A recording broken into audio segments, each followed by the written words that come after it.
At a corporate event, I ran into my ex-fiancé with my former best friend. He waved his VIP pass like a trophy. "You were not invited," he smirked. I did not argue. I handed my invitation to the receptionist. She scanned the QR code. She froze, then called over the chairman standing nearby. "Sir, she is here. My name is Bethany, and I am 33 years old. Before I continue this story, let me know where you are watching from in the comments below. Hit like and subscribe if you have ever had to stand up to people who completely underestimated your worth." Before the ultimate betrayal redefined my entire existence, I thought I had a clear understanding of where I stood in my family and my relationship. The Apex Innovations annual corporate gala was the most highly anticipated and exclusive event of the year in Chicago.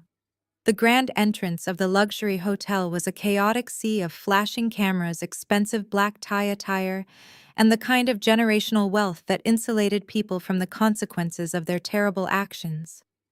I stood quietly near the registration desk, smoothing down my simple but perfectly tailored black evening gown. For months, I had meticulously prepared for this exact night. I was not there to drink champagne or celebrate the company's fake achievements. I was there to completely dismantle the illusions my family and my ex-fiancé had so carefully built. My family had always operated on a strict hierarchy of favoritism. My older brother Brandon was the undisputed golden child. He could do no wrong in the eyes of my parents.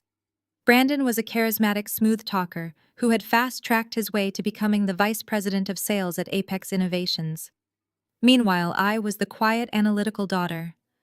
My parents viewed my career as a senior forensic accountant as dull and uninspired. They frequently called me a glorified spreadsheet reader, completely missing the fact that my specialized skills allowed me to see every hidden transaction, every deleted file, and every buried secret that corrupt people tried to hide. They never respected my boundaries or my intelligence. They constantly pressured me to accommodate Brandon, to lend him money, or to step aside so he could shine. When I met Jason, I thought I had finally found someone who appreciated my steady, logical approach to life. We were engaged for 2 years. But Jason quickly realized that aligning himself with Brandon was far more lucrative than building a quiet life with me. Just as I approached the registration desk to check in, a sleek black town car pulled up to the valet curb. The heavy doors opened and out stepped Jason, looking incredibly smug in a custom designer tuxedo. Holding his hand and stepping out right behind him was Monica, my former best friend since middle school. Seeing them together still sent a harsh jolt of adrenaline through my veins, but it was no longer the adrenaline of heartbreak or sorrow. It was the pure, focused adrenaline of anticipation. Jason spotted me immediately. His chest puffed out as he adjusted his jacket, walking deliberately into my path to block me from the desk. He aggressively waved his gold VIP lanyard right in my face, making sure the laminated pass nearly brushed my nose. "You are not invited," he smirked, his eyes full of malicious glee. "Security is tight tonight, Bethany. Time to go home." Monica stepped up beside him, her hand resting possessively on his arm. She was wearing a stunning emerald green gown, but it was the jewelry around her neck that caught my absolute attention. A heavy vintage diamond pendant rested perfectly against her collarbone. It was the exact heirloom necklace my parents had claimed was lost during a move 3 years ago. It was the necklace my grandmother had specifically intended for me to inherit. Seeing my family heirloom draped around the neck of the woman who had helped destroy my relationship clarified exactly where my parents' loyalties lay. Monica noticed my fixed gaze and touched the diamond with a condescending sneer. "Your brother Brandon warned us you would try to crash to beg for Jason back," she said, her voice dripping with fake pity. She laughed, a sharp grating sound that turned a few heads in the crowded lobby. "It is pathetic that you cannot accept he chose a PR director over a glorified spreadsheet reader." The audacity of her words hung in the heavy air. Brandon was the one who had introduced Monica and Jason behind my back. My own brother had covered for them when they took lavish weekend trips to Dubai, using funds I later discovered came from a very questionable source. My family had facilitated the affair, protecting Jason, because they believed a rising corporate star and a state senator daughter were better matches for their social ambitions than me. Jason leaned in close so only I could hear his harsh whisper. Brandon told security to watch out for you. You really thought you could just walk into the Apex Gala after everything that happened?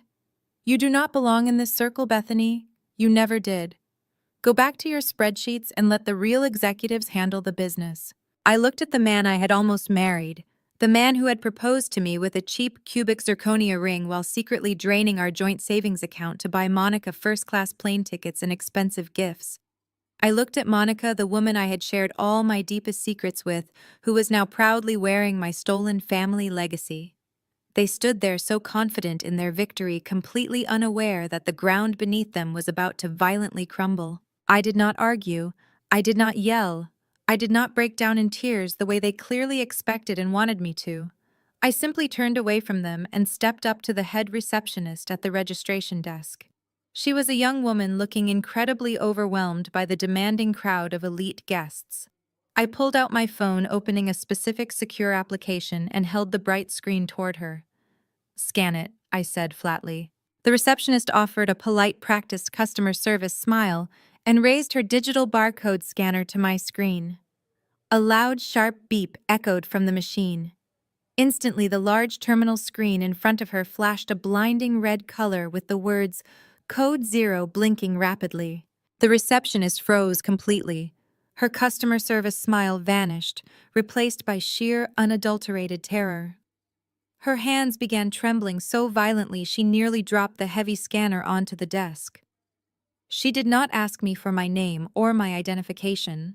She immediately grabbed a two-way radio clipped to her lapel, her knuckles turning white. "Mr. Cole, sir," she stammered, her voice shaking uncontrollably. "She is here." Jason let out a loud, mocking laugh from right behind me. He crossed his arms, looking incredibly smug and satisfied. "Good job, Bethany. You just got yourself thrown out by the head of security. I hope you enjoy the lonely cab ride home." He assumed the radio call was a desperate request to have me forcibly removed from the premises. He could not have been more wrong. From the top of the grand marble staircase, an imposing figure emerged. It was not a security guard. It was Harrison Cole, the notoriously ruthless billionaire chairman of the parent conglomerate that owned Apex Innovations. He was a man who rarely attended these frivolous social functions, known worldwide for his cutthroat business strategies and absolute intolerance for corporate inefficiency and fraud. The loud lobby grew dead quiet as he descended the stairs with purposeful, urgent strides. Jason, seeing the powerful chairman approaching, immediately straightened his posture and stepped forward, putting on his best sycophantic smile. "Mr. Cole, what an absolute honor," Jason said, extending his hand eagerly to greet him. Harrison Cole walked right past Jason as if he were completely invisible, leaving Jason hand hanging awkwardly in the empty air. The chairman walked straight up to me and stopped. To the absolute shock of everyone watching, this intimidating billionaire bowed his head slightly in a gesture of profound respect. "Ms. Bethany Harrison," said his deep voice, carrying clearly across the quieted lobby. "The executive suite has been cleared for your audit. Shall we proceed?" He reached into the inner pocket of his tailored tuxedo jacket and pulled out a solid black master keycard, placing it respectfully into my open hand. The color instantly drained from Jason's face. His jaw dropped open, his eyes darting wildly between me, the black keycard, and the chairman. Monica took a terrified step back, her hand flying up to clutch the stolen diamond pendant at her throat. I looked back at Jason and Monica, taking in their sheer, unadulterated panic. "I did not come for the party, Jason," I said, my voice steady and icy cold. "I came for the company." I turned and stepped toward the private VIP elevator, with Harrison Cole leaving my ex-fiancé standing frozen as he realized his entire world was about to be torn apart. The doors of the VIP elevator slid shut silently, cutting off the sight of Jason's pale face. Harrison Cole stood beside me, his presence demanding absolute authority. We rode up to the 45th floor without exchanging a single word. The silence was not uncomfortable. It was the shared understanding of two professionals about to execute a flawless corporate takedown. When the doors opened, I stepped into the sprawling executive suite of Apex Innovations. Floor-to-ceiling windows offered a panoramic view of the glittering Chicago skyline, but I ignored the breathtaking scenery. I walked straight to the primary terminal at the head of the massive glass conference table. I slid the black master keycard into the security slot and typed in my personal decryption sequence. The system granted me total access. Down in the lobby, Jason was not accepting defeat. He was a man who had coasted his entire life on unearned confidence and my family's misplaced financial backing. Losing control was not in his playbook. Through the heavy glass walls of the suite, I caught a glimpse of movement near the private stairwell. Jason and Monica had used her top-tier public relations clearance to completely bypass the confused lobby security guards. They were storming down the long, carpeted corridor, their formal wear looking increasingly disheveled as absolute panic set in. The heavy oak doors of the executive suite flew open with a violent crash. Jason burst into the room, his chest heaving, his expensive tuxedo jacket unbuttoned. Monica trailed right behind him, her face flushed red with exertion and rage. Jason marched directly toward the head of the conference table where I was sitting. He slammed his hands down on the glass surface, leaning over me in a blatant attempt at physical intimidation. "Close that laptop right now, Bethany!" Jason demanded, his voice echoing loudly in the cavernous room. "You have completely lost your mind. This is corporate espionage. I am calling the police and having you arrested for trespassing." I did not flinch. I did not even look up from my screen. My fingers continued to fly across the keyboard, pulling up the offshore transaction logs I had been tracking for months. "You are trespassing!" Jason yelled, reaching out to forcefully slam the lid of my laptop shut. I caught his wrist midair with a grip so firm it surprised him. I shoved his hand away and finally met his furious gaze. My expression was perfectly blank. "Are you going to tell the police that your mentally unstable ex-girlfriend broke in because she is jealous, Jason?" I asked, my voice carrying a lethal calm. "Is that the story you and Monica are going to spin to the authorities tonight?" Monica stepped forward, her hands resting firmly on her hips. "Yes," she snapped, "because that is exactly what this is. You are a bitter, rejected woman throwing a pathetic tantrum. You could not keep your man, and now you are trying to ruin his career. Everyone knows you have been unstable since the breakup. My father will have you locked up in a psych ward before midnight." I looked at the diamond pendant resting against Monica's collarbone, the very heirloom my parents had claimed was lost, then back to Jason. "Jealous," I repeated slowly, letting the word hang in the cold air of the boardroom. "Jason, you proposed to me with a cubic zirconia ring. You looked me right in the eyes, told me you spent your entire annual bonus on a custom diamond, and swore you wanted to build a life together. Meanwhile, you were quietly draining our joint savings account to fund Monica's lavish business trips to Dubai." Jason took a sudden, unsteady step backward. The arrogant sneer vanished from his face, replaced by a look of profound shock. He had assumed I was completely ignorant of his financial betrayals. He thought I was just the quiet, compliant accountant who blindly trusted the man she loved. I pulled up a specific digital file on my monitor and turned the screen just enough for Jason to see the glowing green numbers. "I know about the 4-star hotel suites, Jason." I continued, my tone completely conversational, as if I were discussing the weather. "I know about the yacht rentals. I know about the $70,000 you transferred out of our future mortgage fund to buy the silence of Monica's public relations assistant. But I did not come here tonight to fight over a fake ring or a stolen savings account. I am not here for you. I am here for the missing company millions." The color drained entirely from Monica's face. She looked at Jason, her eyes wide with sheer terror, realizing that my presence in the executive suite had absolutely nothing to do with a scorned romance. This was a targeted forensic strike.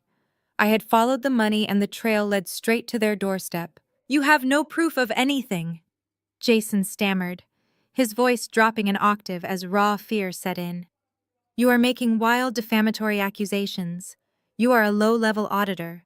Nobody is going to believe a single word you say over me. My division brings in the revenue. You just push paper. Monica immediately saw a chance to seize control of the narrative.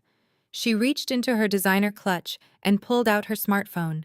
She held it up, aiming the camera directly at my face, her thumb hovering over the record button. Her demeanor shifted instantly from aggressive to victimized.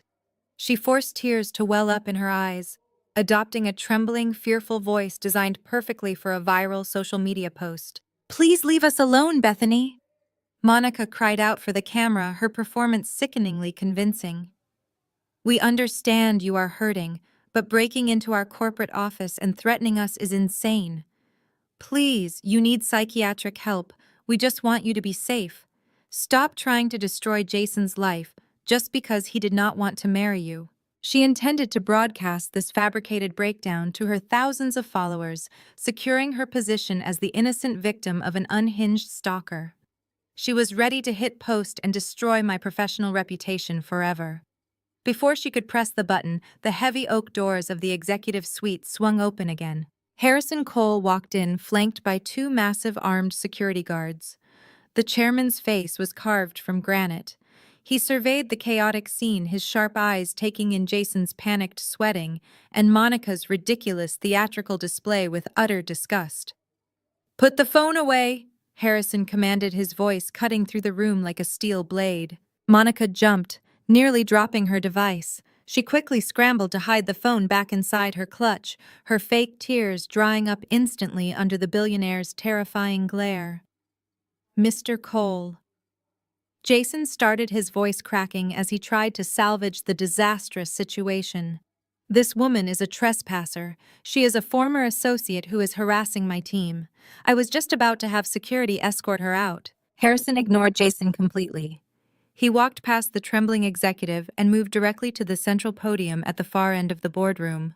The podium was equipped with a master communication console that wired directly into the building's public address system, broadcasting to every hallway, ballroom, and office on the premises. Harrison leaned over the microphone and pressed the broadcast button.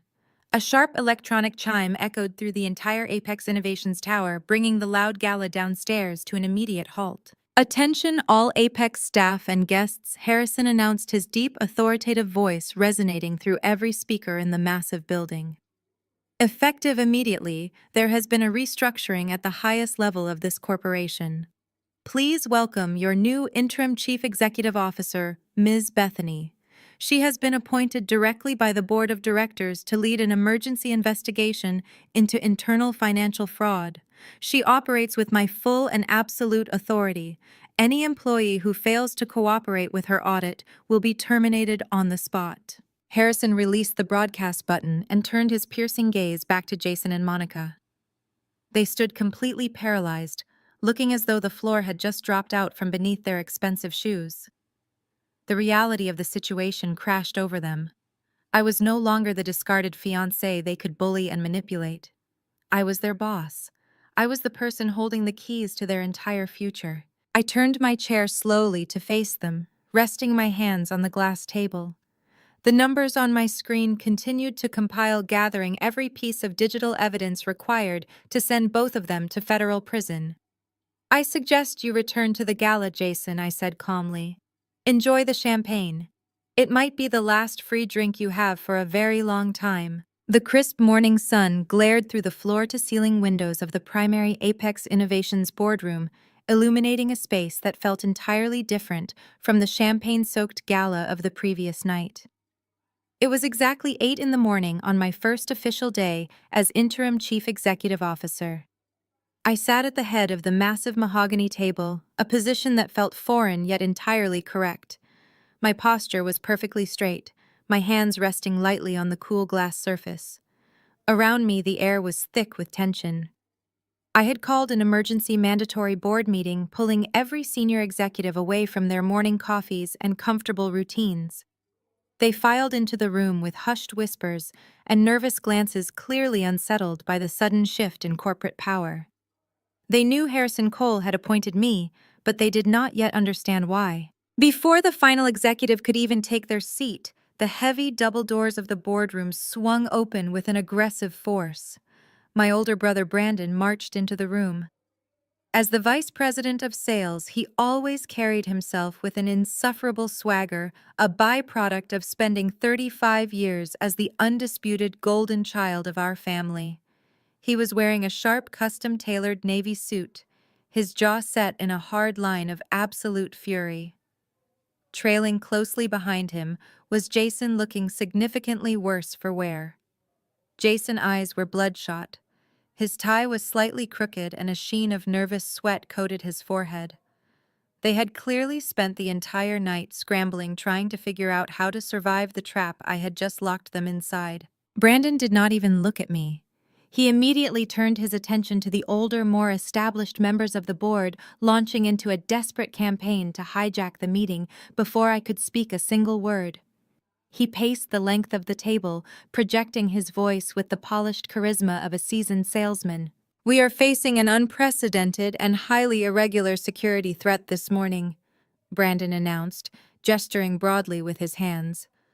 "As of last night, unauthorized personnel have been granted sweeping access to our localized servers. This is a massive liability. I am urging all division heads to immediately initiate Protocol 0.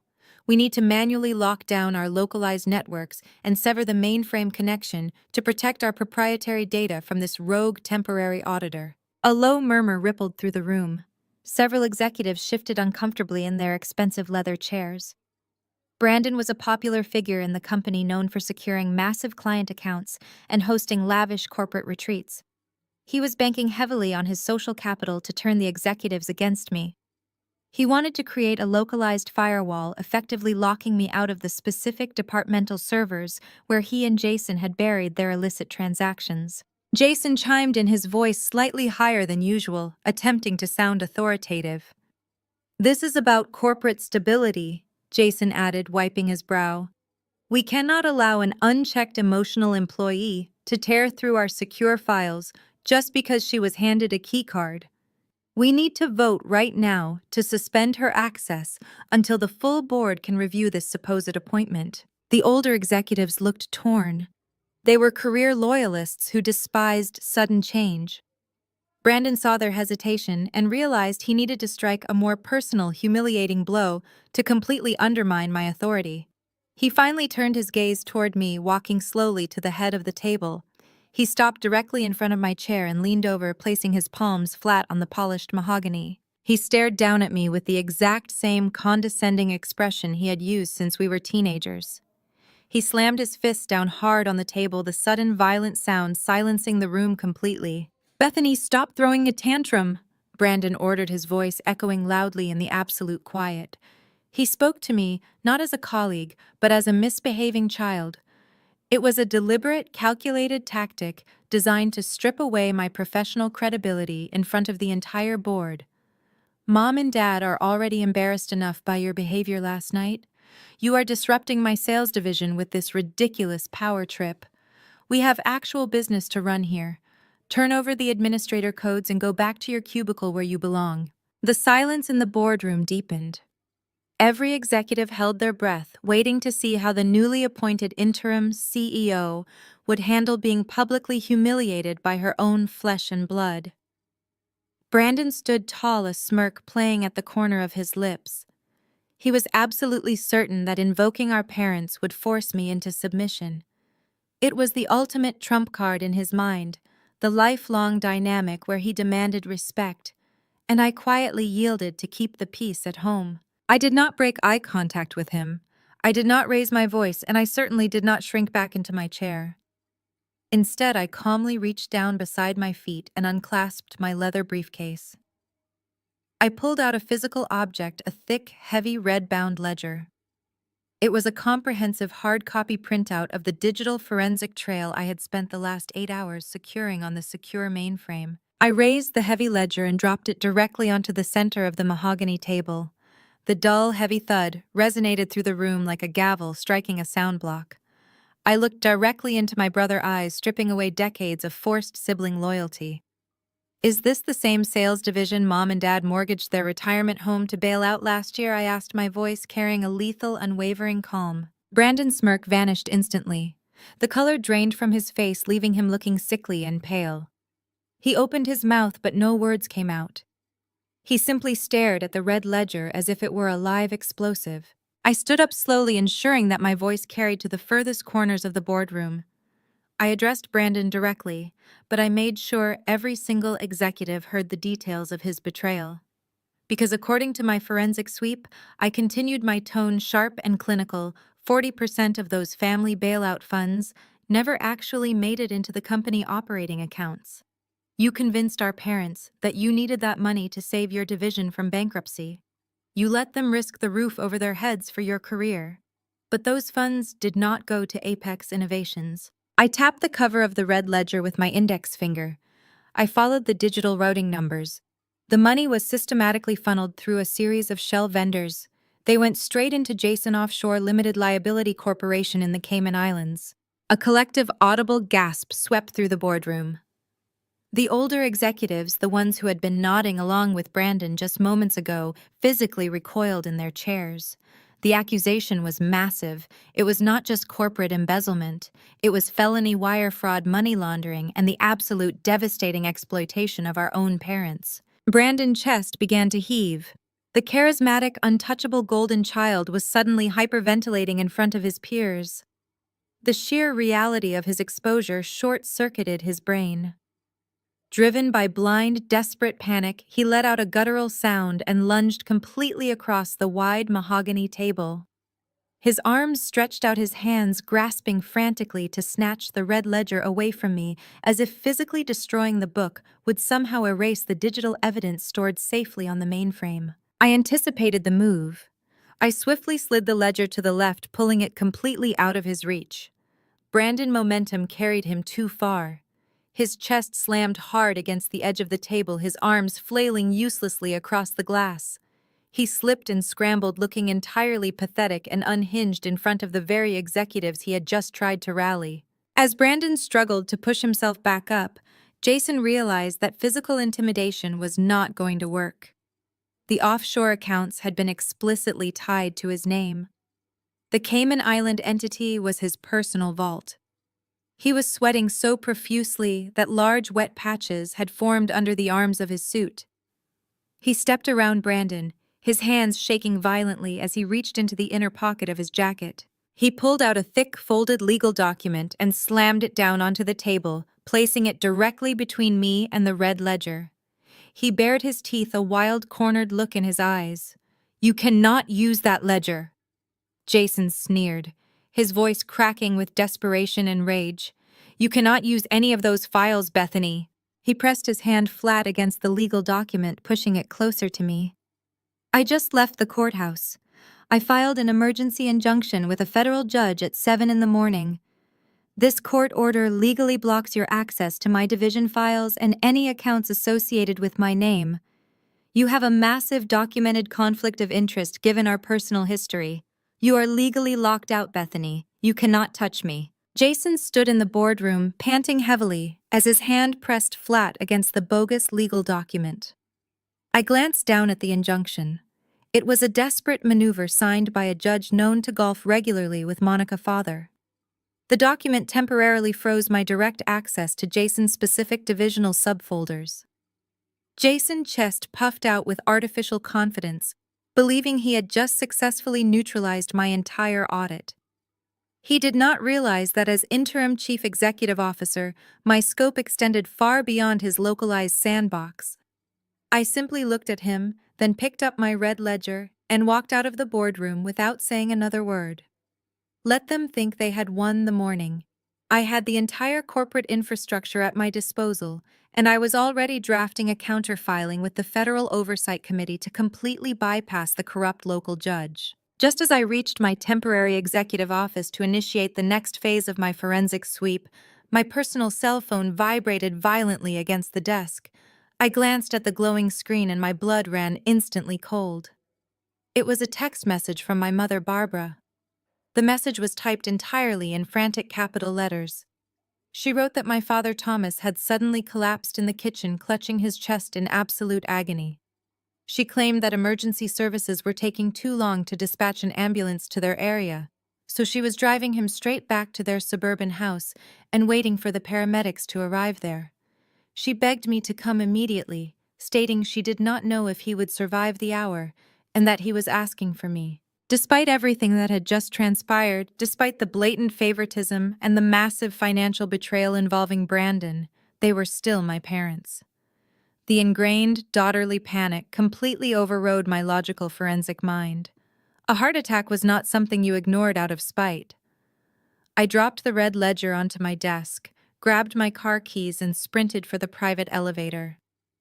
The drive to the suburbs was a terrifying blur of frantic lane changes and a white-knuckled grip on the steering wheel. I ran 3 red lights, my heart pounding against my ribs, praying I would not be too late to say goodbye to my father. I slammed my brakes as I pulled into their driveway, abandoning my car on the pavement, with the driver door left wide open, and raced up the brick front steps. I burst through the heavy oak front door, my chest heaving, shouting frantically for my mother. I expected to find paramedics rushing around with medical equipment and the chaotic, terrifying atmosphere of a medical emergency. Instead, I found the house perfectly still and impeccably clean. The warm, comforting scent of freshly brewed vanilla coffee drifted lazily from the kitchen. There were no flashing lights outside. There were no medical bags on the floor. I walked into the formal dining room and froze in my tracks. My father Thomas, the man supposedly dying of a massive heart attack, was sitting comfortably in his plush leather recliner, sipping dark roast coffee from his favorite ceramic mug. He looked perfectly healthy. His color was completely normal, and he was not clutching his chest in pain. He was not alone. Seated around our massive mahogany family dining table were my mother Barbara, my brother Brandon, Jason, and Monica. They were all looking at me with variations of smug satisfaction and cold calculation. There were no paramedics on the way. There was no medical emergency whatsoever. It was a meticulously coordinated ambush designed to pull me out of the corporate headquarters and trap me on their territory. I stood in the doorway, my adrenaline crashing into a sickening wave of absolute betrayal. My lungs burned as I tried to catch my breath. I looked at my mother, who calmly set down her porcelain teacup on a matching saucer. She did not look apologetic for faking her husband's impending death to manipulate me. She looked entirely resolute and slightly annoyed by my disheveled appearance. My father stood up from his recliner and walked over to the dining table with slow, deliberate steps. He picked up a thick stack of legal documents and slid them across the polished wood until they rested right in front of where I was standing. I glanced down at the bold, printed headers. It was a legally binding non-disclosure agreement, paired with a total transfer of corporate authority. "Sign it, Bethany!" My father demanded, his voice completely devoid of any parental warmth or affection. "You will step down from this apex audit immediately. Furthermore, you will transfer your executive voting rights and all your corporate shares directly to your brother. Brandon needs this to secure his future, and you are actively destroying his career with your petty jealousy." I stared at him, the sheer audacity of the demand momentarily stealing my voice. They had faked a fatal medical emergency to lure me into a room with the people who had defrauded the company and betrayed me personally. They wanted me to sign away my legal rights to protect a son who had stolen millions of dollars. My mother chimed in from across the table, smoothing an invisible wrinkle on her expensive designer skirt. She looked at me with that familiar, patronizing disappointment she had wielded against me my entire life. "Be reasonable, Bethany," she sighed, rolling her eyes as if my refusal was just another childish tantrum. "Monica's father is a powerful state senator. Her family can open doors for Brandon and Jason that you never could. You have always been so rigid, so obsessed with rules and your boring spreadsheets. You cannot offer them the political protection and the high society connections that Monica can provide. Be a good sister for once in your life, and take the fall. Brandon deserves this company more than you do." I looked around the table, taking in the faces of the people who were supposed to be my family and the people I had once trusted implicitly. Brandon sat there with a smug, arrogant grin, perfectly content to let our parents do his dirty work and clean up his massive financial crimes. Jason looked visibly relieved, leaning back in his chair, thinking his Cayman Island accounts were finally safe from my audit. Monica sat perfectly straight, proudly displaying the stolen heirloom diamond pendant as a symbol of her total victory over my life. They expected me to fold immediately. They expected the dutiful, quiet daughter to submit to intense family pressure, just as I had done 10 years ago when I was forced to drain my own college savings account to pay for Brandon's failed startup venture. They thought my loyalty to the family name was stronger than my sense of justice. I looked down at the expensive fountain pen resting on top of the transfer agreement. I did not reach for it.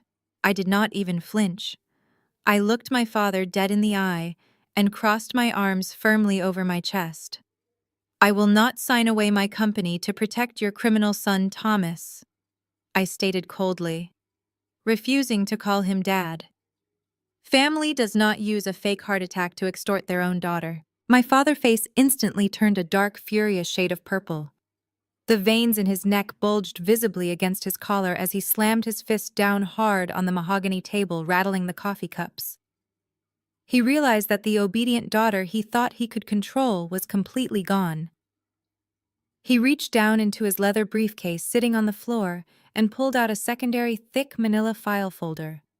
He threw it down forcefully next to the unsigned contract.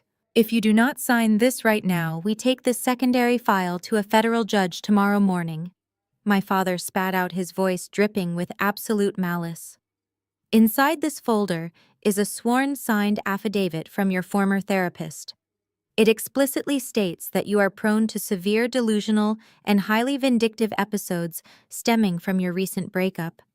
If you do not step down from the board and hand everything over to Brandon, we will use these medical records to have you declared legally incompetent to hold corporate shares. We will tell the press you lost your mind after Jason left you, and we will ensure you spend the rest of your life locked inside a psychiatric facility while we take control of Apex Innovations." My father did not wait for my response. Thomas immediately turned on his heel and marched straight toward the heavy oak front door. He turned the deadbolt with a loud metallic snap and planted his feet firmly on the welcome mat, using his large frame to physically block my only exit. His face was twisted into an ugly mask of righteous indignation. "You are not leaving this house until you sign that transfer agreement, Bethany," he screamed, his voice vibrating with absolute rage. "You owe us. We put a roof over your head for 18 years. We fed you. We clothed you. We raised you. You owe us your life, and you have absolutely no choice but to comply with this family demands right now." I stood completely still in the center of the dining room. The sheer suffocating weight of their delusion was almost palpable. They genuinely believed that providing basic human necessities to a child entitled them to literally extort my corporate shares and destroy my future. From the corner of the room, Monica let out a soft, mocking laugh. She stepped away from the wall and held up her smartphone, the bright screen illuminating her smug expression. She tapped the glass display with a manicured fingernail. "Do not bother trying to bluff your way out of this, Bethany," Monica sneered. She tilted the phone toward me, showing a high-resolution scan of the fake psychiatric evaluation. "I have digital copies of everything right here. Your fake therapist notes your supposed history of erratic behavior, all of it. One push of a button, and this goes to every major news outlet in the city. You will be a laughingstock before the evening news airs. We have you completely boxed in." Brandon leaned back in his chair, folding his arms behind his head, looking incredibly satisfied. He had successfully manipulated our parents into doing his dirty work once again. Jason stood beside the dining table, a triumphant smirk finally returning to his face. They all thought the trap was perfectly sprung. They thought I was a cornered animal with nowhere left to run. I did not reach for the expensive fountain pen. I did not look at the fraudulent contract resting on the polished mahogany table. Instead, I slowly reached into my tailored blazer and pulled out my own secure digital tablet. "You actually believe you are the only ones who came prepared to this little family reunion?" I asked, my voice deadly calm, stripping away the chaotic energy they were desperately trying to manufacture. I tapped the screen of my tablet once. A crystal-clear audio file began to play through the device's high-definition speakers. The background noise on the recording was the unmistakable hum of an upscale Chicago cocktail bar, but the voices speaking close to the microphone were distinct, loud, and instantly recognizable. I cannot believe the old man actually bought that ridiculous story. Brandon's voice echoed from the tablet, slurring slightly from expensive whiskey. Jason's arrogant laughter followed immediately. He swallowed it hook, line, and sinker, man. Mortgaging his retirement home to save your division. It was almost too easy. He is such a gullible old fool. Brandon chuckled darkly on the recording. He will never see a single dime of that money again. But as long as he thinks he is saving my legacy and protecting the family name, he will sign literally anything we put in front of him. I pressed the screen, stopping the audio playback. The sudden silence in the dining room was deafening. The smug, victorious atmosphere had been instantly obliterated, replaced by a suffocating, terrifying vacuum. I looked directly at my father. Thomas was still standing by the front door, but his rigid posture had completely collapsed. The angry purple flush had drained from his cheeks, leaving him looking sickly and gray. His hands trembled at his sides as he stared blankly at his golden son. The undeniable reality that Brandon and Jason had played him for an absolute fool was finally sinking into his mind. You are risking federal prison to protect men who view you as nothing more than an ATM, Thomas, I stated coldly, refusing to let him look away from the truth. They do not respect you. They stole your retirement fund to finance offshore shell companies, and now they are using you to threaten me because they are too cowardly to face a forensic audit themselves. Thomas wavered his eyes, darting frantically between me and Brandon. Brandon opened his mouth, stammering, trying to form an excuse, trying to spin the audio recording as a deep fake or a joke taken out of context. But the damage was done.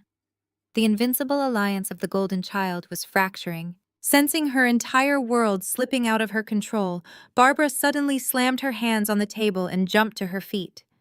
She knocked over her porcelain teacup in the process, sending lukewarm coffee spilling across the fraudulent contract. She did not care. She pointed a shaking, manicured finger directly at my face.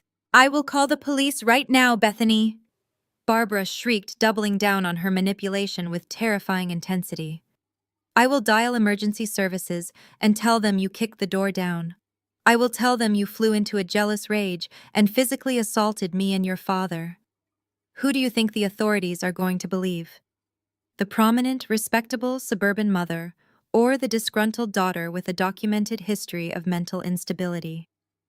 I will see you in handcuffs before I let you ruin your brother life. I stepped forward, closing the distance between me and the woman who had spent my entire life prioritizing her son's greed over my basic safety.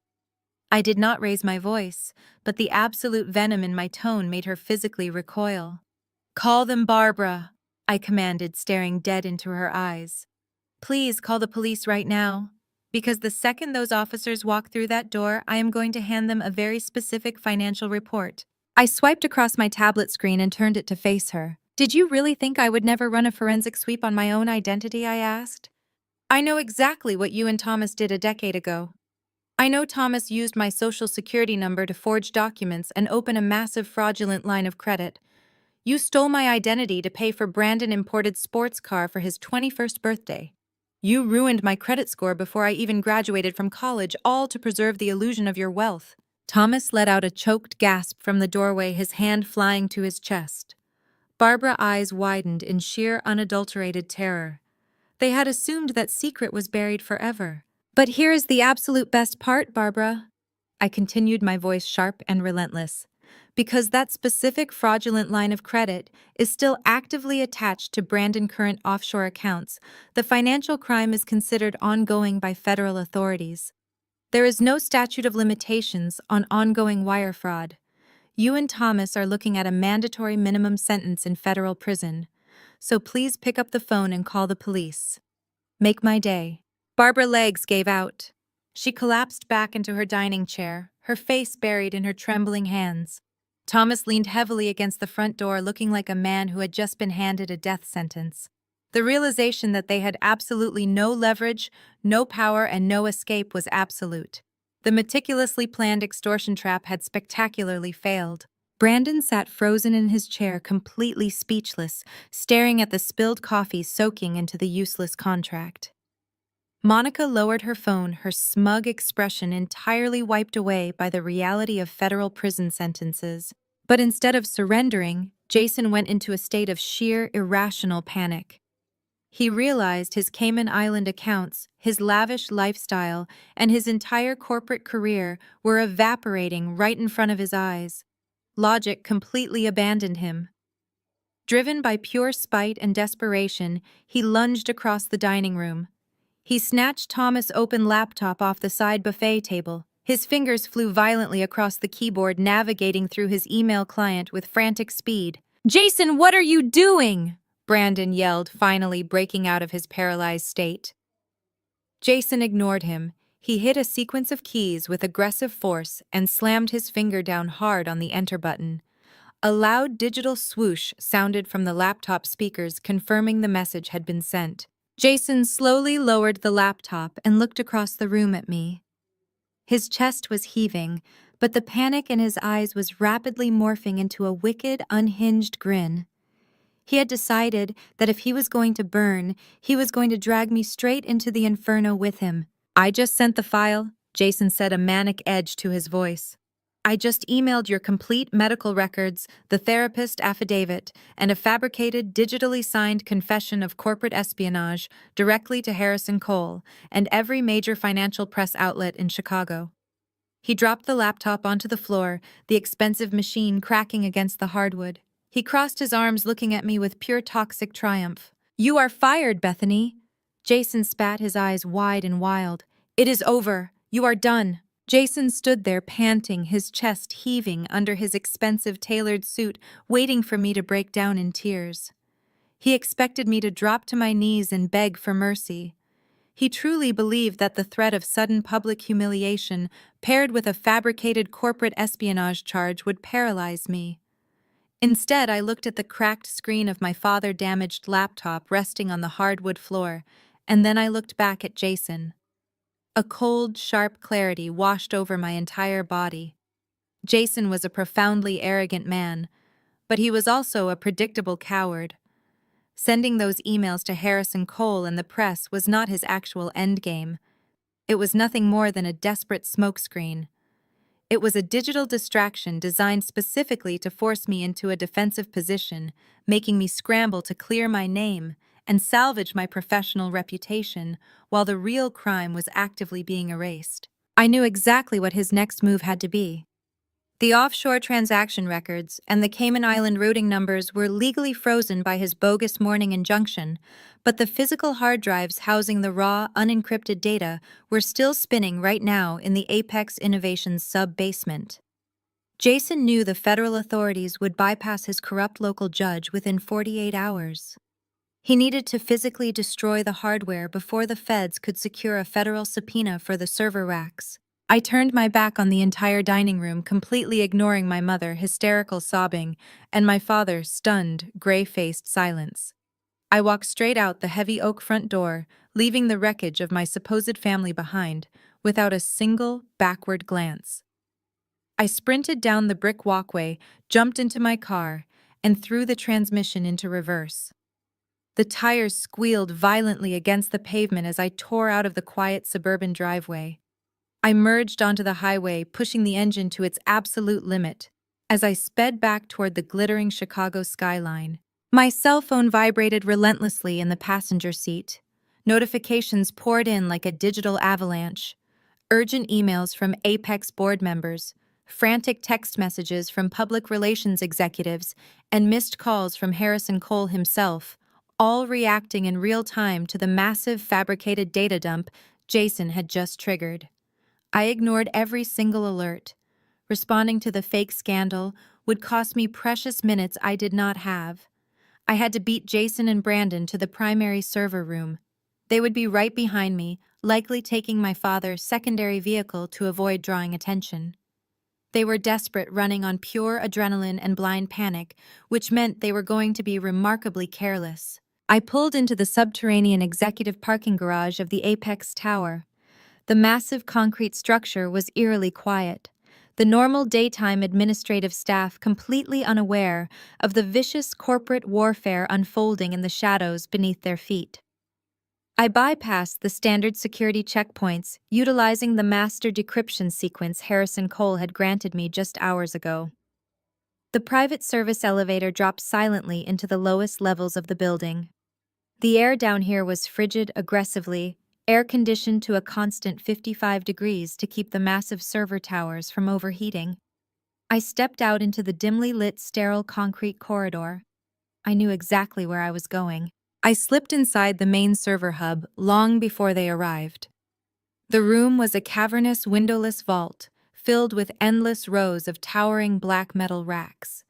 Thousands of blinking green and blue LED lights cast an eerie aquatic glow across the polished anti-static floor.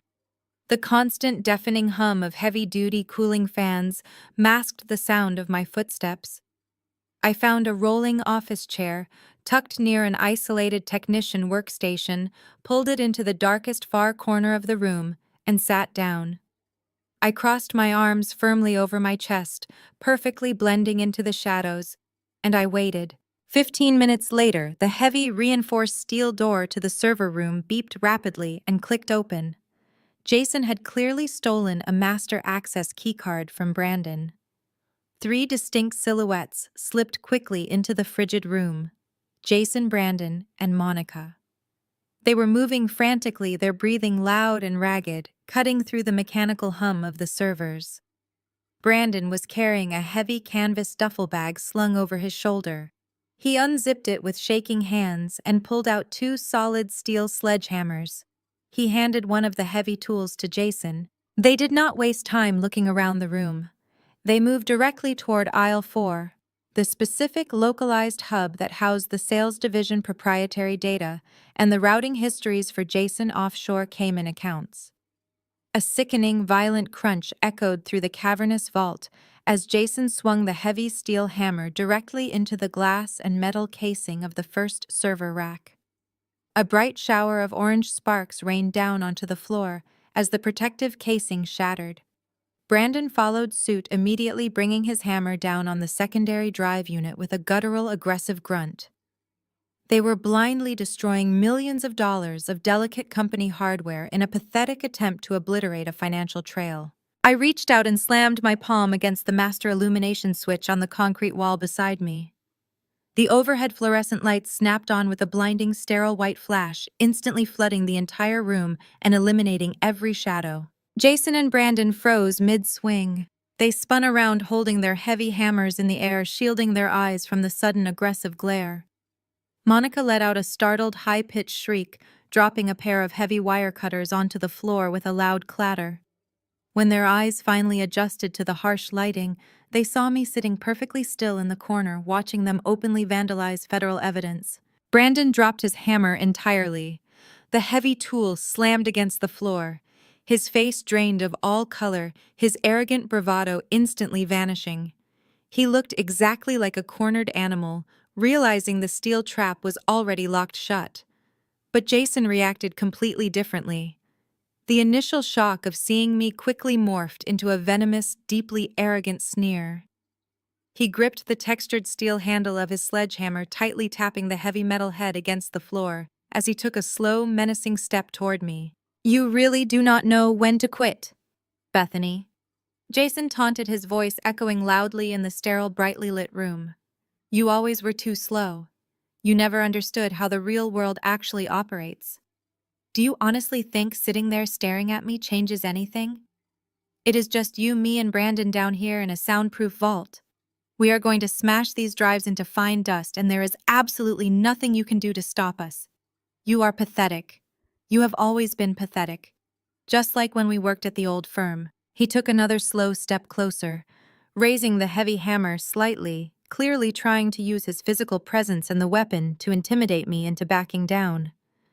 I did not uncross my arms. I did not flinch. I did not blink. "You remember those marketing proposals, Bethany?" Jason mocked, a nasty, victorious grin spreading across his flushed face. "You spent weeks staying up until 3 in the morning drafting those brilliant expansion strategies. You poured your heart and soul into those files. And what happened? I took them. I put my name on the title page, I pitched them directly to the managing partners, and I got the senior promotion while you stayed in your little cubicle fetching my coffee. You let me do it then, because you were incredibly weak, and you are going to sit there and let me destroy these servers right now, because you are still weak. You are nothing but a glorified secretary playing dress-up in a CEO chair. I looked past him at the shattered server rack, noting the specific structural damage they had caused. They had only smashed the superficial cooling units and the plastic exterior casing. The actual solid-state drives containing the offshore financial data were housed safely behind secondary reinforced steel panels.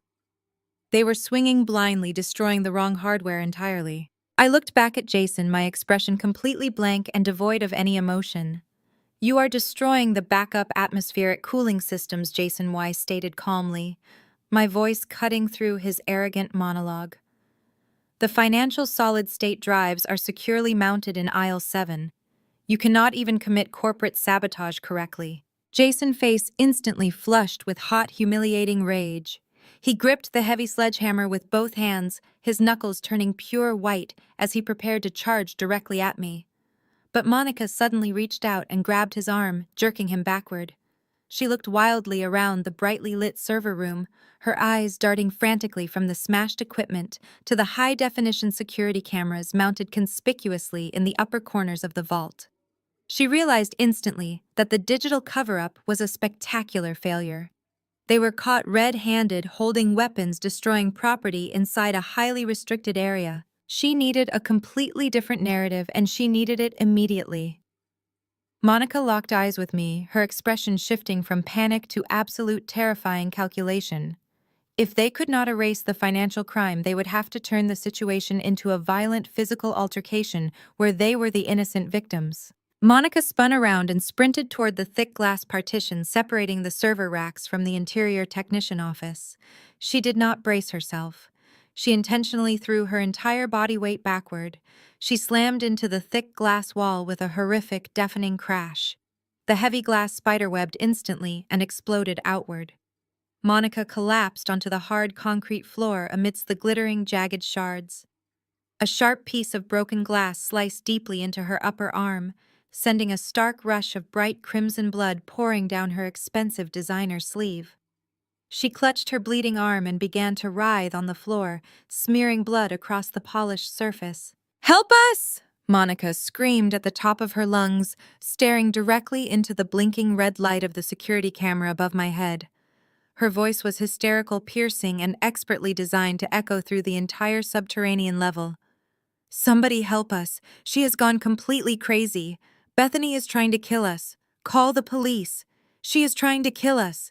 The sharp crack of my father's laptop hitting the hardwood floor was still echoing in the dining room when the absolute clarity of the situation washed over me. I did not waste a single second watching Jason gloat over his manufactured victory. The fabricated medical records and the bogus confession of corporate espionage he had just emailed to Harrison Cole and the press were completely irrelevant. It was nothing more than a desperate, noisy smokescreen. Jason was an arrogant man, but he was also a cornered coward who understood that a digital scandal would not save him from a federal indictment.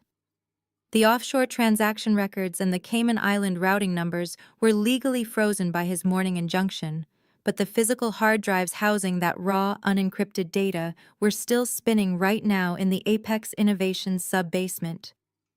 Jason knew the federal authorities would effortlessly bypass his corrupt local judge within 48 hours. He needed to physically obliterate the hardware before the feds could secure a federal subpoena for the server racks. I turned my back on the entire dining room, completely ignoring my mother, hysterical sobbing, and my father's stunned gray-faced silence.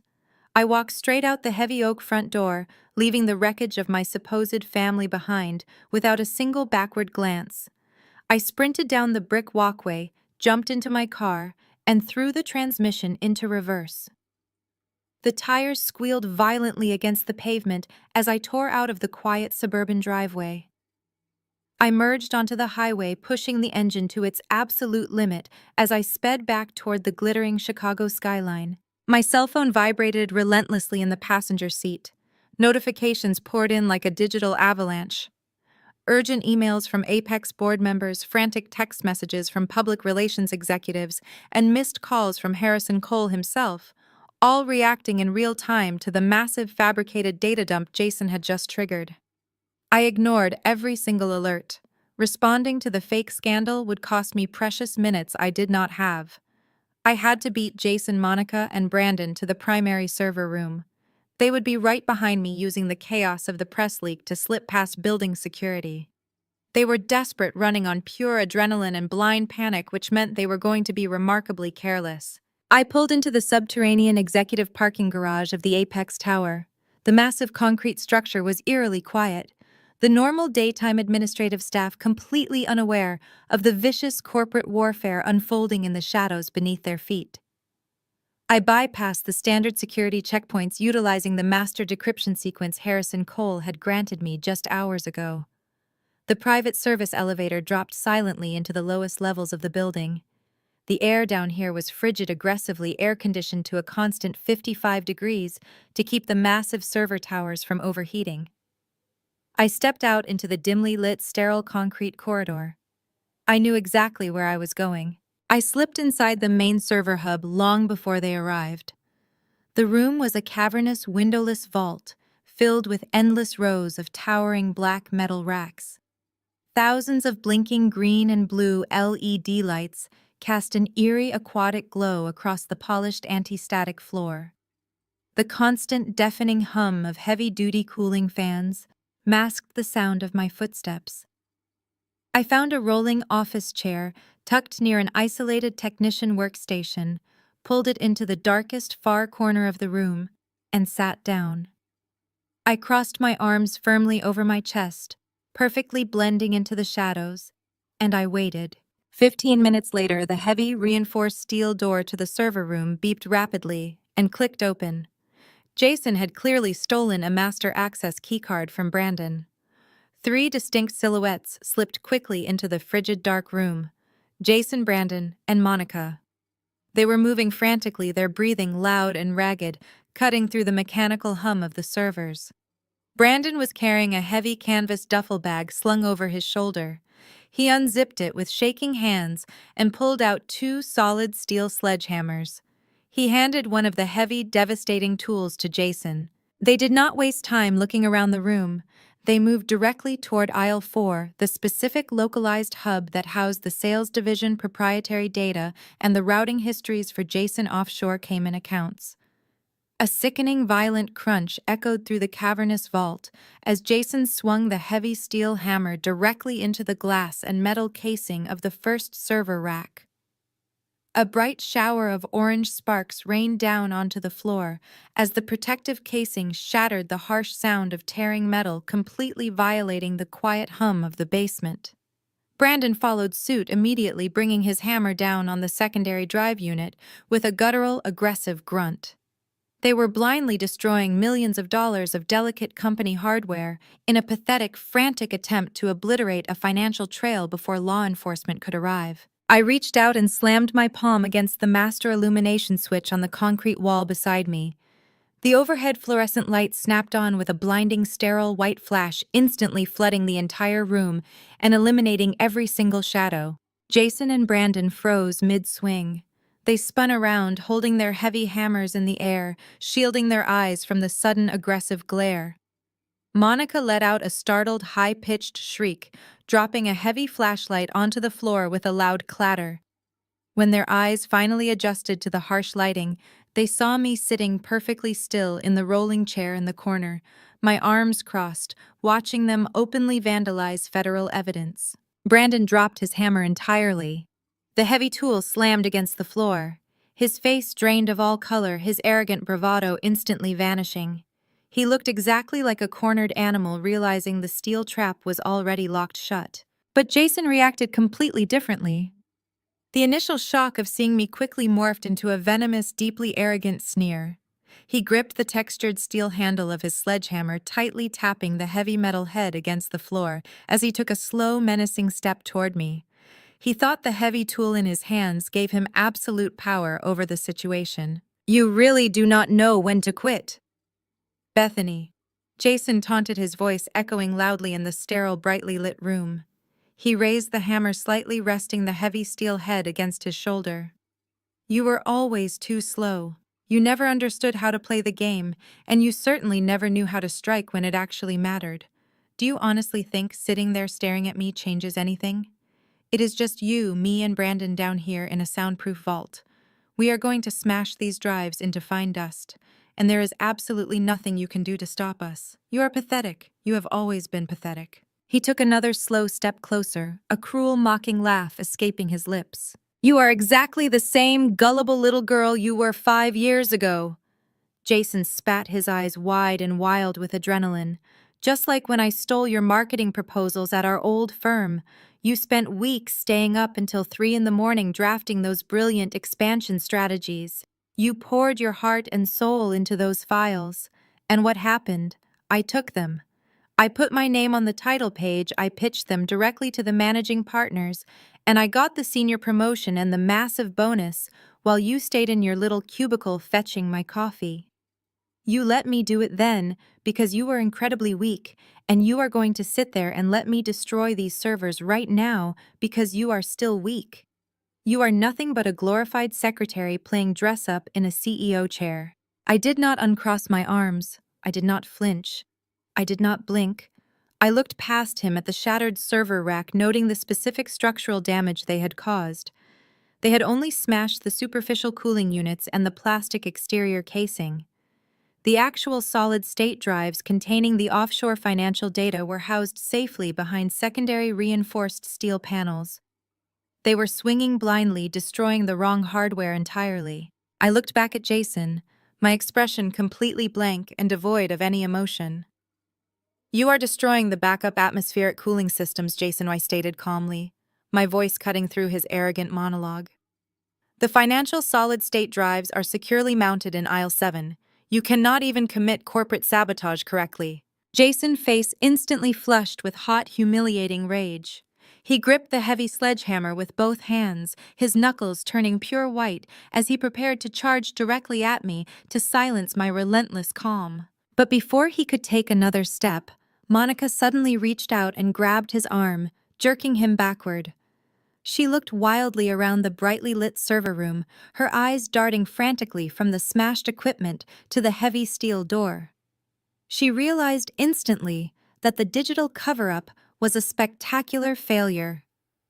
They were caught red-handed holding weapons, destroying property inside a highly restricted area.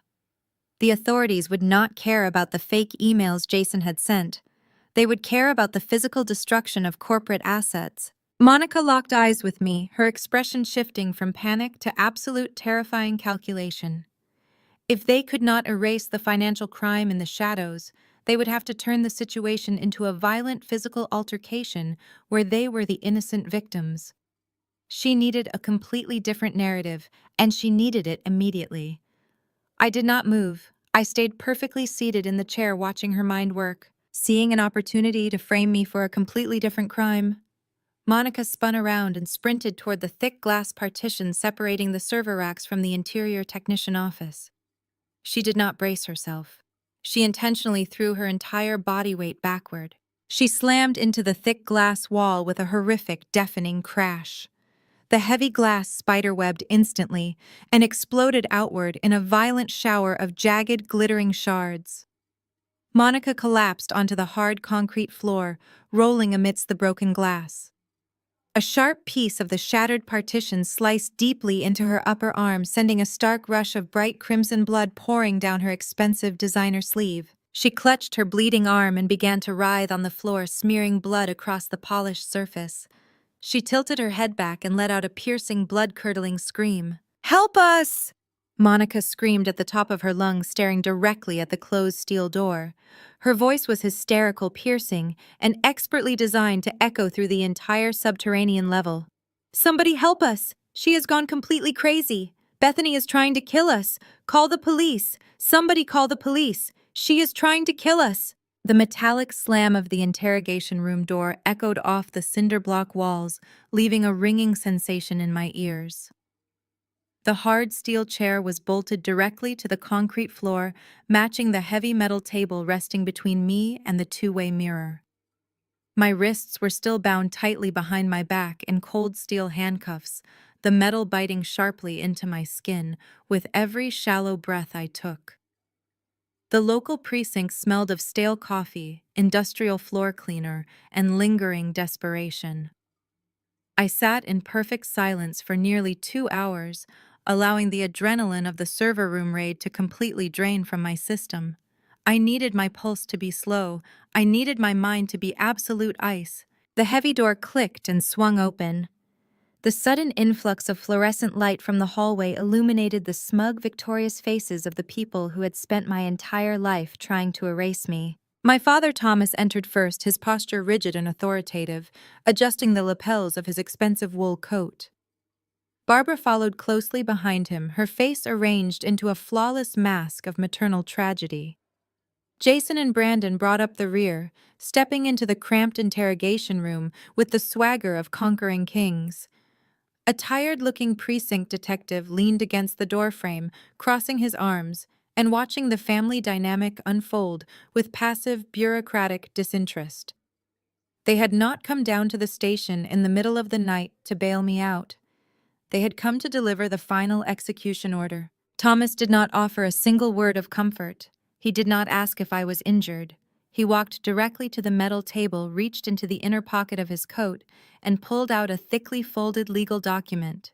He smoothed the crisp white paper flat against the steel surface, positioning it perfectly in front of my chair. Jason has generously agreed to drop the assault and vandalism charges, Thomas stated, his voice devoid of any paternal warmth. He looked down at me as if I were a defective piece of corporate machinery. You will not go to jail. You will not face a criminal trial for what you did tonight. But in exchange, you will sign the company over to Brandon right now and you will walk away from Apex entirely. Jason leaned against the cinderblock wall, crossing his arms over his chest, a sickeningly arrogant smirk plastered across his face. He actually believed he held all the cards. He believed that the threat of a fabricated felony assault charge was the ultimate leverage. Brandon stood next to the table, his eyes locked hungrily on the legal document, his fingers literally twitching with the anticipation of stealing an empire. He lacked the competence to build himself. You caused millions of dollars in hardware damage, Bethany. Jason lied smoothly, making sure his voice was loud enough for the detective by the door to hear every single word. You attacked Monica like a wild animal. She is getting stitches at the emergency room right now because of your unhinged jealousy. But we are family. We do not want to see you locked in a federal penitentiary. We are offering you a clean slate. You sign the transfer agreement, you surrender your executive shares, and we let you walk out of this precinct a free woman. The sheer audacity of the extortion was almost magnificent. They were actively leveraging a fake crime committed in front of security cameras. They foolishly thought they controlled to legally steal a billion-dollar corporation inside a police station. I kept my face entirely blank, staring at the transfer agreement. I did not speak. I needed them to push harder. I needed them to fully commit to the extortion in front of a sworn officer of the law. Sensing my silence as hesitation, Barbara stepped forward. She moved with practiced theatrical grace, positioning herself perfectly in the detective line of sight. She reached out and placed her manicured hand over my handcuffed wrist. Her touch was icy, sending a visceral shiver of revulsion down my spine. She looked at me with wide, tear-filled eyes, playing the role of the merciful, long-suffering mother to absolute perfection. Just sign it, sweetie, Barbara whispered, her voice trembling with manufactured sorrow. You need professional help. We just want you to get better and stop hurting this family. I looked up into my mother's eyes. Behind the fake tears and the trembling lip, I saw the exact same cold, calculating woman who used to lock me in the basement study during family dinner parties, so my academic achievements would never risk overshadowing Brandon's mediocre athletic trophies. She was doing what she had always done. She was actively pathologizing my existence to ensure the golden child got exactly what he wanted. She was using my supposed mental instability as a weapon to strip away my autonomy, my credibility, and my corporate assets. I lowered my head, allowing my shoulders to slump dramatically forward. I let out a long, shaky breath, releasing the tension in my spine to project the image of a broken, defeated woman who had finally run out of options. I squeezed my eyes shut, forcing a single, highly convincing tear to slide down my cheek. "You win," I whispered, my voice sounding deliberately fractured and hollow. "I cannot fight you anymore. Just take it. Take all of it." Brandon let out a sharp, involuntary gasp of pure victory. Jason's smirk widened into a triumphant, teeth-baring grin. Thomas let out a heavy sigh of relief, clearly satisfied that the family hierarchy had finally been restored to its proper patriarchal order. The detective stepped forward, unhooking his keyring from his belt. He walked behind my chair and unlocked the heavy steel handcuffs. The metal restraints fell away with a heavy clatter. I brought my arms forward, rubbing my bruised wrists, slowly maintaining the illusion of total submission. "I need a pen," I said quietly, keeping my eyes fixed firmly on the concrete floor. Brandon practically shoved a silver fountain pen into my hand. He was practically vibrating with greed, his eyes wide and feverish as he hovered over the table. I gripped the heavy silver barrel of the pen. I allowed my fingers to tremble visibly. I brought the nib down to the signature line at the bottom of the extortion document. I dragged the pen across the paper, signing my name with slow, deliberate, shaky strokes to ensure the signature looked exactly like that of a woman signing under immense psychological duress. The second the ink dried, Brandon snatched the paper off the metal table. He gripped the document with both hands, his chest heaving with adrenaline. He looked at Jason, nodding frantically. "We got it." Brandon breathed, his voice tight with elation. "We actually got it." Thomas buttoned his coat, his face returning to its usual mask of stony indifference. "You made the right choice, Bethany," he said coldly. "The detective will process your release paperwork. Do not contact us. Do not come back to the house. We will have your personal belongings shipped to a storage unit. As far as this family is concerned, our obligations to you are permanently terminated." They did not wait for me to stand up. They did not offer a goodbye. Thomas, Barbara, Jason, and Brandon turned in unison and marched out of the interrogation room, leaving me alone with the detective. They walked down the precinct hallway with the arrogant, sweeping strides of people who believed they had just successfully executed the greatest corporate coup in Chicago history. The detective processed my release with silent efficiency. He handed me a manila envelope containing my personal effects, my wallet, my keys, and my cell phone.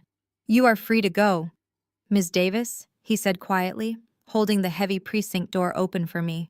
I stepped out of the police station and into the biting, frigid Chicago night air. The icy wind whipped through the city streets, carrying the sharp scent of impending snow. I stood on the concrete steps for a long moment, staring down the dark, empty avenue. The physical weight of my family's toxic expectations, the decades of gaslighting, the relentless psychological warfare, it was all completely gone. I had severed the final tie. I reached into the manila envelope and pulled out my cell phone. I powered the device on, ignoring the hundreds of pending notifications from the press and the Apex Board of Directors. I opened my secure dialer and typed in a highly encrypted private number. The line rang exactly twice before it connected. "Are you completely secure?"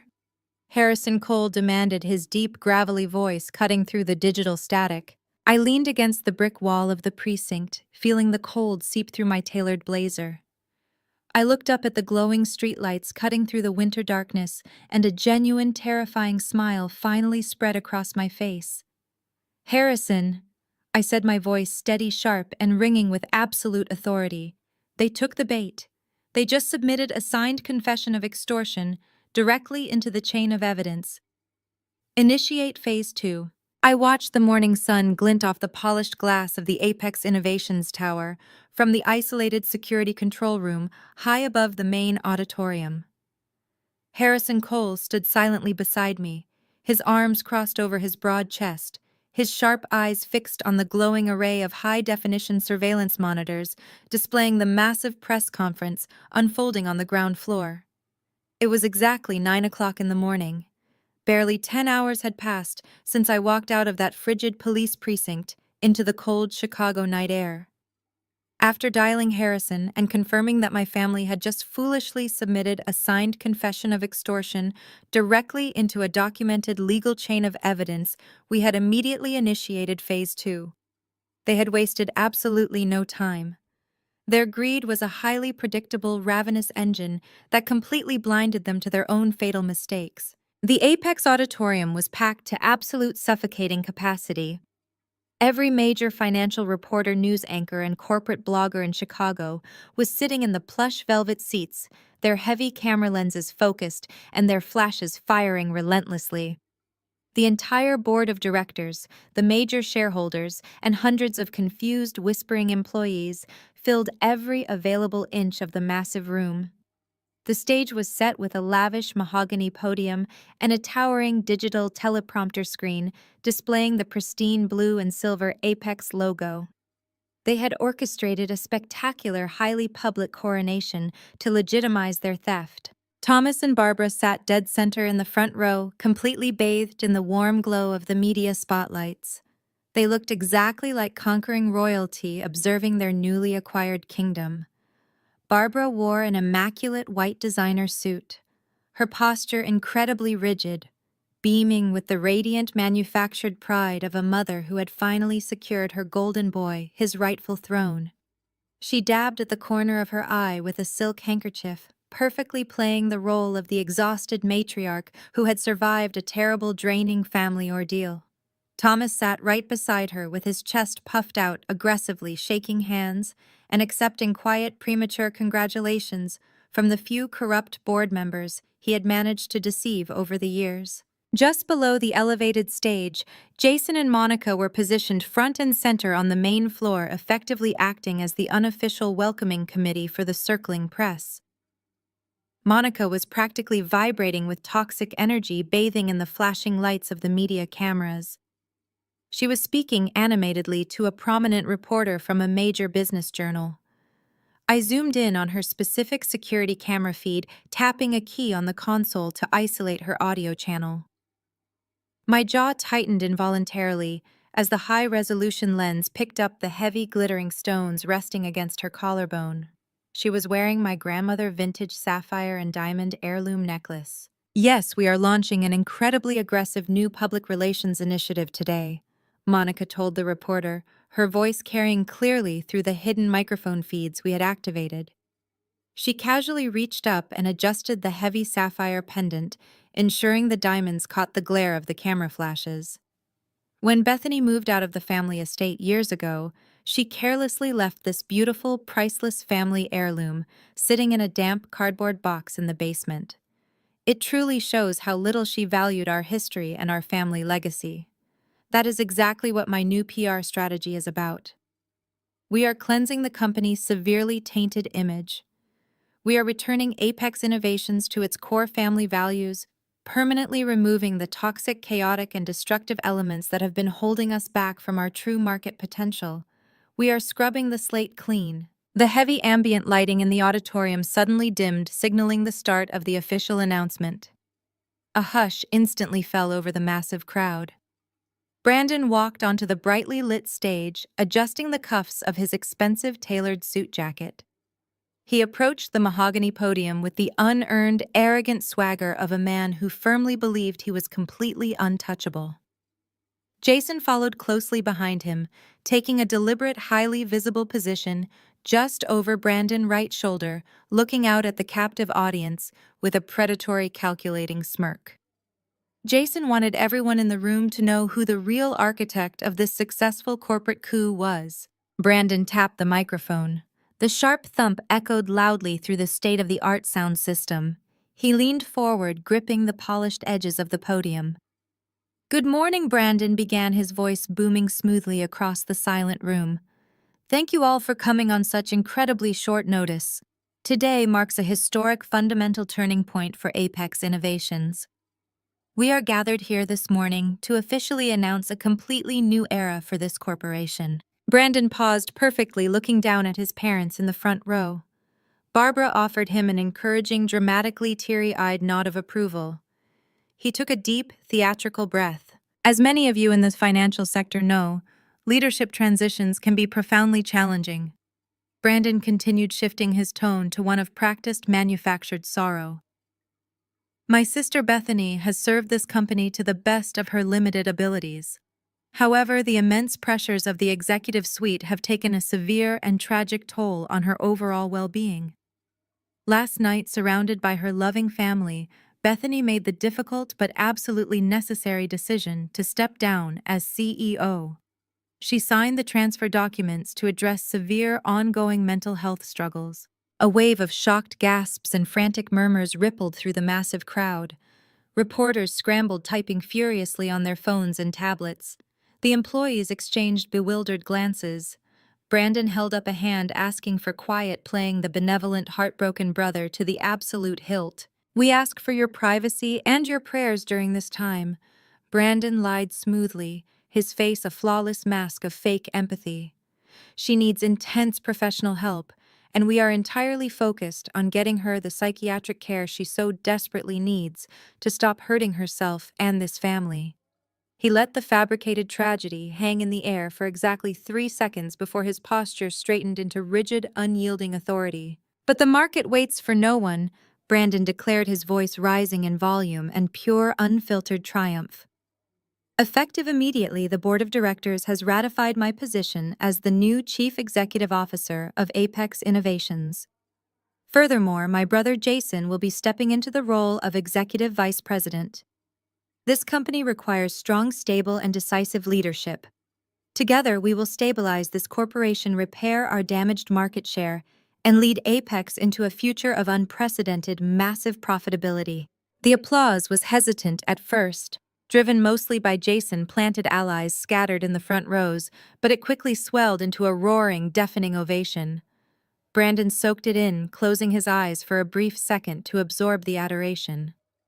He looked exactly like a man who had successfully pulled off the perfect bloodless crime. He raised his hand, snapping his fingers to signal an aide waiting in the wings off stage. A silver tray holding crystal flutes filled with incredibly expensive champagne was quickly brought out to the mahogany podium. Brandon took a delicate glass and handed one directly to Jason. "To the new era," Brandon proclaimed, raising his crystal flute high into the air, as a dozen press cameras flashed simultaneously, capturing the moment of total family victory. I looked at Harrison Cole in the quiet control room. He did not say a single word. He simply gave me a single sharp nod of approval. I reached out and slammed my palm down hard on the master override switch on the security console. Down in the massive auditorium, the towering digital teleprompter screen behind Brandon violently glitched. The pristine blue and silver Apex logo shattered into jagged, aggressive blocks of neon static. A remarkably loud, sharp audio feedback noise pierced the entire room, like a physical blow, forcing several people in the front rows, including Barbara and Thomas, to cover their ears and flinch in genuine pain. The champagne violently sloshed over the delicate rim of Brandon Glass as he jumped, spinning around to stare at the malfunctioning digital screen in absolute confusion. Jason's triumphant smile instantly vanished, replaced by a look of sudden creeping dread. The harsh feedback screech cut out, leaving a terrifying heavy silence in its wake. I leaned forward, pulling the master broadcast microphone directly to my lips. I didn't resign.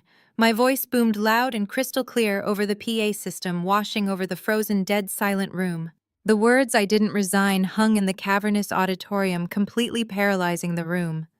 The triumphant applause died instantly, replaced by a suffocating, electrifying silence that felt heavy enough to crush bone. On stage, Brandon stood absolutely frozen, his crystal champagne flute suspended halfway to his mouth, his eyes darting frantically around the massive space.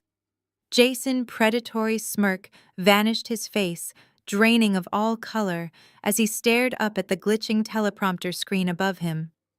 In the front row, Barbara dropped her silk handkerchief, her manufactured tears of maternal sorrow instantly evaporating into an expression of sheer, unadulterated terror.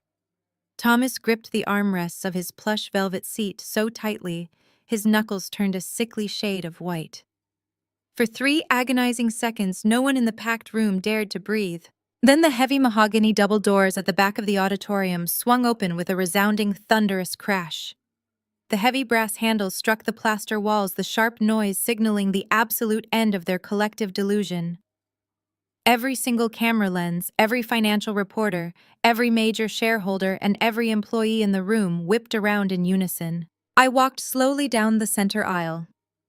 I was not the broken, defeated woman they had left shivering in a concrete interrogation room just hours prior. I was wearing an immaculate, razor-sharp tailored crimson power suit, my hair perfectly styled, my posture radiating absolute unyielding authority. I did not walk alone. Harrison Cole marched rigidly at my right side, his silver hair catching the auditorium lights, holding a thick leather briefcase containing the undeniable truth. Flanking my left were two imposing stone-faced federal investigators, wearing dark navy windbreakers with stark yellow FBI lettering boldly printed across their backs. The sea of people instantly parted for us, scrambling out of our path as we marched directly toward the illuminated stage. The eerie silence in the room was obliterated by the frantic, deafening mechanical clicking of hundreds of press cameras, capturing our entrance, the brilliant white flashes illuminating the sheer panic radiating from my family. Brandon stammered into the podium microphone, producing a pathetic, high-pitched squeak of feedback. "Turn the cameras off!" Brandon shouted, his voice cracking with sudden, overwhelming desperation. "Security! Remove that woman from the building right now! She is trespassing. She has absolutely no executive authority here. She signed the corporate transfer agreement last night." I did not stop walking. I did not even blink. Harrison Cole raised a small remote device in his palm and signaled the control room hidden high above us. The massive digital teleprompter screen behind Brandon violently flickered once more. The chaotic neon static vanished, replaced by a crystal-clear, high-definition infrared security feed. The entire auditorium gasped in collective horror as the massive screen illuminated the dark subterranean server room of the Apex Tower. The high-resolution footage began to play, displaying the exact events of the previous night in stark, undeniable detail. Because the hidden infrared cameras captured heat signatures, the image was pristine, stripping away the darkness my family had relied upon to commit their crimes. The room watched in dead silence as the massive screen showed Jason, Brandon, and Monica sneaking into the highly restricted server vault. The audio feed kicked in, amplifying their ragged breathing and their arrogant, malicious taunts through the auditorium state of the art surround sound system. The shareholders and board members watched in absolute shock as the digital version of Jason raised a heavy steel sledgehammer and brought it down violently on the server racks. The sickening crunch of tearing metal, shattering glass, and destroyed hardware echoed through the press conference. "Look at the screen, Thomas," I commanded, my voice projecting clearly across the room without the need for a microphone. "Look at the men you were so desperate to protect from a federal audit." The press corps completely erupted. Reporters began shouting questions, their flashes reflecting off the massive screen as they documented the blatant corporate sabotage unfolding before their very eyes. On the stage, Jason stumbled backward, his eyes wide and wild, shaking his head in frantic denial as he watched himself commit a federal felony on a 40-foot display. Brandon dropped his champagne flute. It did not shatter on the carpeted podium base, but rolled pathetically away, spilling expensive vintage liquid across his polished leather shoes. But the security footage was not finished. The infrared camera clearly showed me sitting completely motionless in a rolling chair in the far dark corner of the vault, my arms firmly crossed over my chest. I was entirely separated from the chaos, projecting an aura of total calm. Then the screen displayed Monica. The auditorium audience watched as she looked directly at the primary security camera, her face twisting with calculated malice. They watched as she sprinted across the room, intentionally throwing her entire body weight backward into the thick glass technician partition. The sound of the glass exploding over the speakers made Barbara physically flinch in the front row, raising a trembling hand to her mouth. The packed room listened to Monica, horrific fabricated screams echoing from the past. "Help us! She has gone completely crazy. Bethany is trying to kill us. Call the police. She is trying to kill us." The sheer audacity of the lie played back in high definition for the entire financial sector of Chicago was devastating. The complete silence of the crowd was replaced by an angry, disgusted murmur. Board members who had just applauded Brandon promoting himself to CEO were now standing up, pointing furiously at the stage. The illusion of the innocent victimized family was spectacularly obliterated. They were exposed as violent, calculating extortionists who had actively manipulated local law enforcement. I reached the base of the stage and walked up the short flight of carpeted steps, my heels clicking sharply against the wood. Harrison Cole and the two federal agents followed closely, taking up positions flanking the mahogany podium. Jason, Brandon, Monica, and my parents were now completely boxed in, trapped under the blazing media spotlights with absolutely nowhere left to hide. I stepped up to the edge of the stage, looking down at Monica. She was clutching her bandaged arm, her face drained of all blood. She tried to step backward, but tripped over a thick audio cable, stumbling awkwardly. Just minutes ago, she had been proudly displaying my stolen heirloom necklace to the press, bragging about cleansing the company. Now the heavy sapphire pendant looked like an anchor dragging her down. That footage I announced to the flashing cameras of the press, my voice ringing with total, unshakable command, was recorded by the proprietary stealth surveillance system I had installed when I acquired this building 3 weeks ago. Thomas shot out of his front row seat, his face turning a dangerous, sickly shade of purple. Acquired the building, he choked out, his voice thick with disbelief and rising panic. What are you talking about, Bethany? Apex leases this entire tower. I looked down at the man who had facilitated my extortion in a cold police precinct. Apex leased this tower from a commercial holding company. Thomas Bray corrected him, my tone devoid of any empathy. A holding company that went bankrupt last month. I purchased the entire property through a blind trust using my personal offshore dividends. I own the concrete you are standing on. I own the walls, the doors, and the integrated security grid. I authorize the installation of hidden secondary infrared cameras in every sensitive sector of this facility, because I knew your sons were stupid enough to try and destroy the evidence of their own massive embezzlement. I turned my piercing gaze to Jason. He was breathing heavily, sweat beading rapidly on his forehead, looking exactly like a man staring down the barrel of a loaded weapon. You destroyed empty server racks, Jason, I stated, delivering the final fatal blow. The real solid-state drives containing the Cayman Island routing numbers and the definitive proof of your offshore shell companies were removed and relocated to a federal evidence lockup 48 hours ago. The transfer document you forced me to sign in that police precinct was a meaningless piece of paper for a company you just publicly admitted to sabotaging. You did not steal my empire. You walked willingly into a federal trap, and you brought the entire press corps here to watch the steel jaws snap shut. The realization of his absolute, inescapable ruin finally hit Jason. The remaining color completely drained from his face, leaving him looking sickly and hollow. His chest heaved as he looked from the two federal investigators standing on the stage to the sea of ravenous reporters practically foaming at the mouth for a statement. He had lost the company, his freedom, and his meticulously curated reputation in less than 3 minutes. Jason dropped his champagne glass.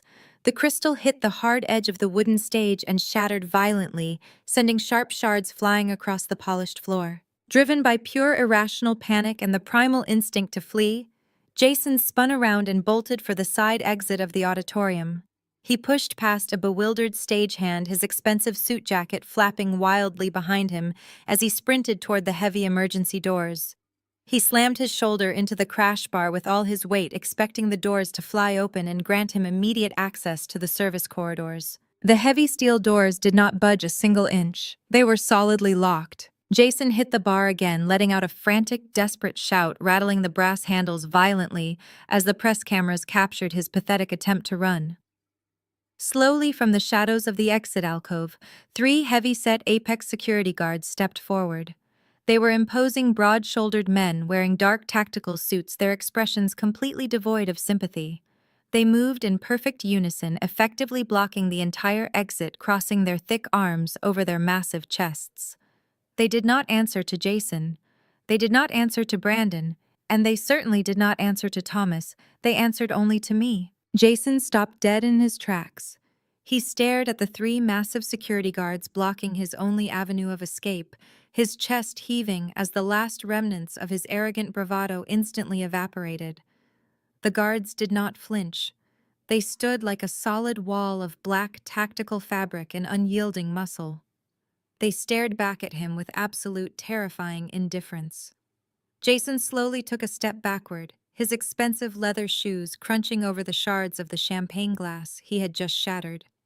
He turned his head and looked back at the brightly lit stage. He was completely surrounded. The relentless blinding flashes of the press cameras illuminated every single drop of sweat rolling down his pale face.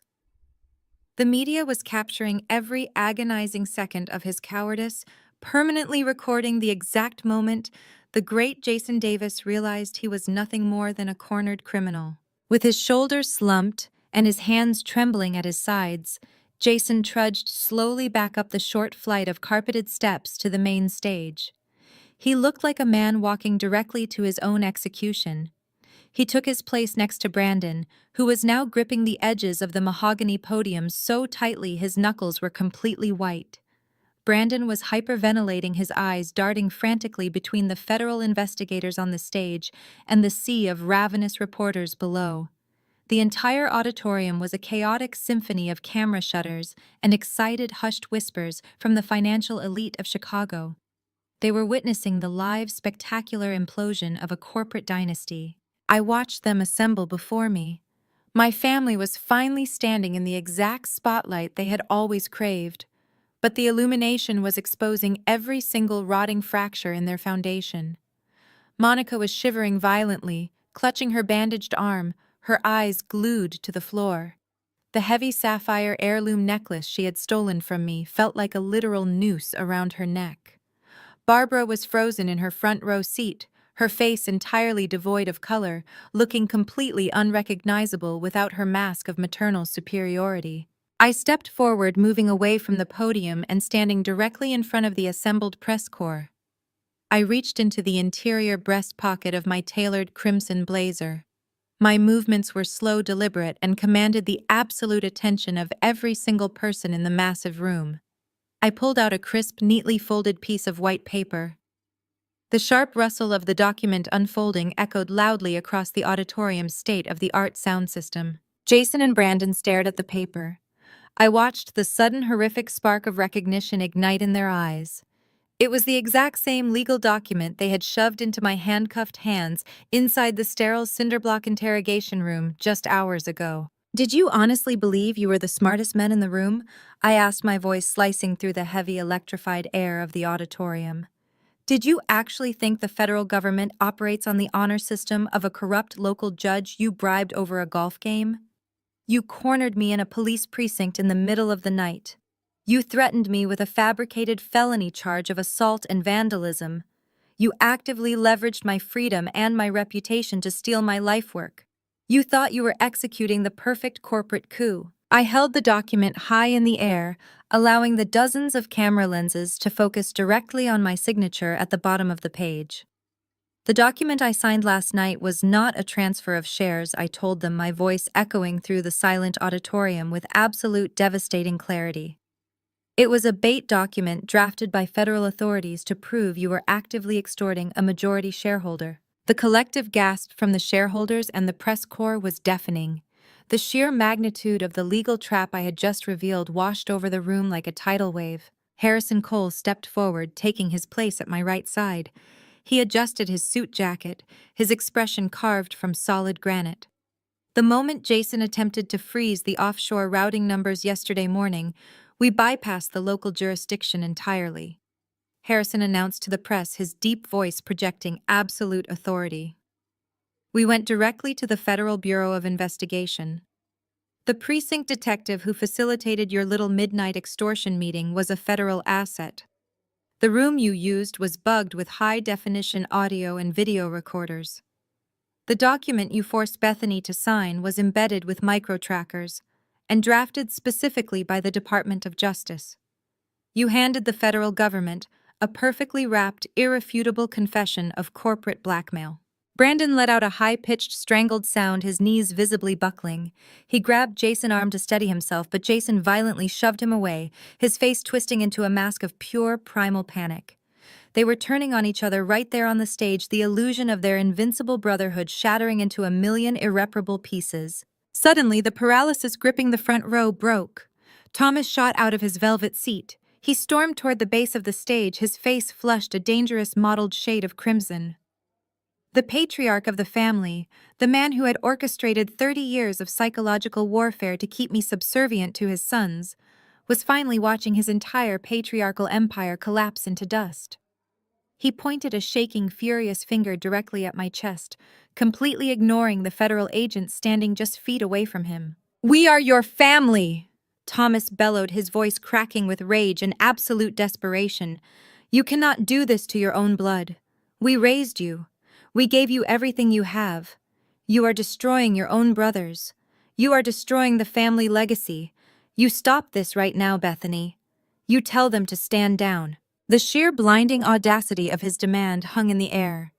Even now, facing federal indictments and public ruin, Thomas truly believed he could simply order me to fall back into line. He believed his paternal authority superseded federal law. He believed I was still the quiet, obedient daughter who would sacrifice her own sanity to protect the family reputation. I looked down at the man who shared my DNA. I felt absolutely nothing. No anger, no sorrow, no obligation. I lowered the federal bait document to my side, meeting his furious gaze with eyes made of pure ice. "Family does not extort their own blood, Thomas," I stated, my voice echoing loudly and firmly across the entire room. "Family does not steal their daughter's future to fund their son fraud." Thomas flinched as if I had physically struck him across the face. I took one step closer to the edge of the stage, ensuring every single camera in the room was focused entirely on my face. "You did not raise me," I continued, my words landing with the precision of a scalpel. "You managed me. You viewed my intelligence as a threat and my success as an insult to your sons. You spent 3 decades locking me in the shadows, actively sabotaging my academic and professional achievements to ensure Brandon never had to face the reality of his own staggering mediocrity. You funded Jason illegal offshore shell companies with the capital I generated through my late nights and my relentless dedication. You stood in a cold interrogation room last night. You watched your sons try to steal a billion-dollar corporation from me, and you smiled. You are not my family, Thomas.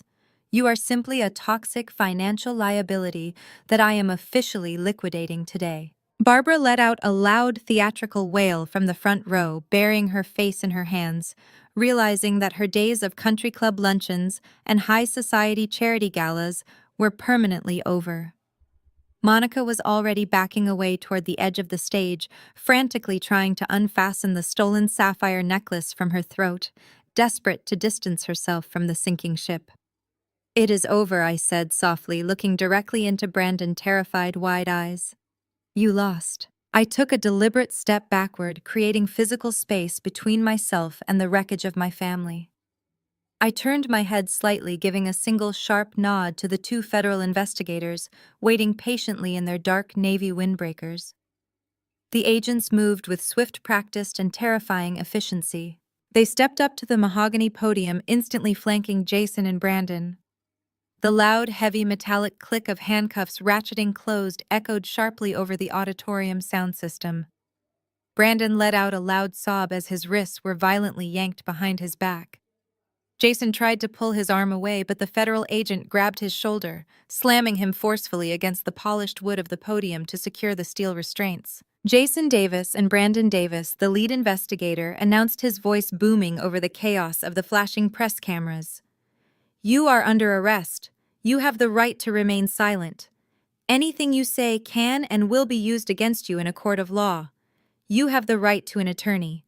If you cannot afford an attorney, one will be provided for you." The reporters were practically climbing over the seats, shouting questions and shoving their microphones toward the stage. The glare of the camera flashes was a continuous blinding strobe light, capturing the golden boys of the Davis family being frog-marched across the stage in federal chains. "You are being charged with conspiracy to commit wire fraud, massive corporate embezzlement, the physical destruction of federal evidence, and felony extortion. The investigator continued reciting the charges loudly enough for every single journalist to transcribe perfectly. Down on the floor, two more federal agents emerged from the side aisles. They walked directly up to Thomas. The color completely drained from his face as they grabbed his arms, spinning him around roughly and slapping a pair of heavy steel handcuffs onto his wrists. Thomas Davis, the second agent, stated, his voice cutting through Barbara, hysterical, screaming, "You are under arrest for accessory to felony extortion, conspiracy to commit corporate fraud, and obstruction of justice. You have the right to remain silent." I stood perfectly still on the stage watching as the three men who had spent my entire life trying to erase my existence were paraded out of the auditorium in chains. The flashbulbs reflected in my eyes. The sound of their ruin was deafening. I smoothed the lapels of my crimson blazer, turned my back on the exit, and walked back to the center of the stage to address my shareholders. The sudden sharp screech of the handcuffs ratcheting shut against Jason's wrists seemed to snap the remaining tether holding Monica's sanity together. She had spent the entire morning basking in the reflected glory of what she believed was a flawless corporate takeover, her fingers tracing the expensive stolen sapphire necklace around her neck as if it were a shield against reality. Now standing on the brightly lit stage of the Apex Auditorium, that shield was dissolving into dust. The air in the room was thick with the scent of ozone and ruined ambitions. Monica's eyes darted frantically across the packed room, scanning the front rows where the city's political elite sat among the shareholders. She ignored the cameras, ignored the muttering of the press, and ignored the sight of her fiancé Jason and her future brother-in-law Brandon being led away like common criminals. Her desperation peaked, manifesting as a shrill, piercing shriek that bypassed the auditorium sound system and echoed off the high ceiling. "Daddy! Please, Daddy, stop them!" Monica screamed, her voice cracking as she clawed her way through the confusion on stage. "Tell them this is a mistake. You're a senator. Tell them to let Jason go." Every head in the room swiveled toward the front row. State Senator Marcus Sterling, a man known for his cold, calculated political maneuvers and impeccable public image, sat stiffly in his chair. He was the most powerful man in the room, the architect of countless laws and campaigns, and Monica's father. For a heart-stopping moment, he remained perfectly still, his eyes fixed on the massive infrared screen that still displayed his daughter's grotesque, staged performance from the previous night. The footage of Monica throwing herself into the glass partition had been played so many times, it was already etched into the collective memory of everyone watching. Sterling stood slowly. The heavy silence in the auditorium was absolute. The media, having already captured the arrest of the Davis men, shifted their heavy lenses toward the senator. His political survival instincts were legendary. He had built a career on knowing exactly when a bridge had become too structurally unsound to cross. He didn't walk toward the stage. He didn't look at the handcuffed men. He merely walked to the nearest aisle microphone, adjusted the height with slow, deliberate precision, and looked directly into the camera lens that was broadcasting his image to every major news outlet in the country. I have watched the evidence presented here today with a profound sense of shock and dismay. Senator Sterling began, his voice deep, resonant, and practiced. His tone was not one of a father defending his child, but of a politician purging a political liability. "I have absolutely no knowledge of these criminal activities, and I am deeply disappointed in Monica's actions." The senator paused, his face an impenetrable mask of statesmanlike concern. "Family is a cornerstone of our values, but the law must be the bedrock of our society. I cannot and will not condone or intervene in the investigations currently being conducted by federal authorities. My heart goes out to the board of Apex Innovations and the shareholders who have been so grievously misled. My daughter is an adult, and she must be held accountable for the choices she has made." He didn't look at Monica once. He didn't even acknowledge the pathetic, sobbing figure standing 20 feet away from him on the stage. With that final, cold pronouncement, Sterling signaled to his two private security detail members, turned on his heel, and walked briskly toward the auditorium exit. He left the room without a backward glance, effectively cutting his daughter out of his life to safeguard his upcoming re-election campaign.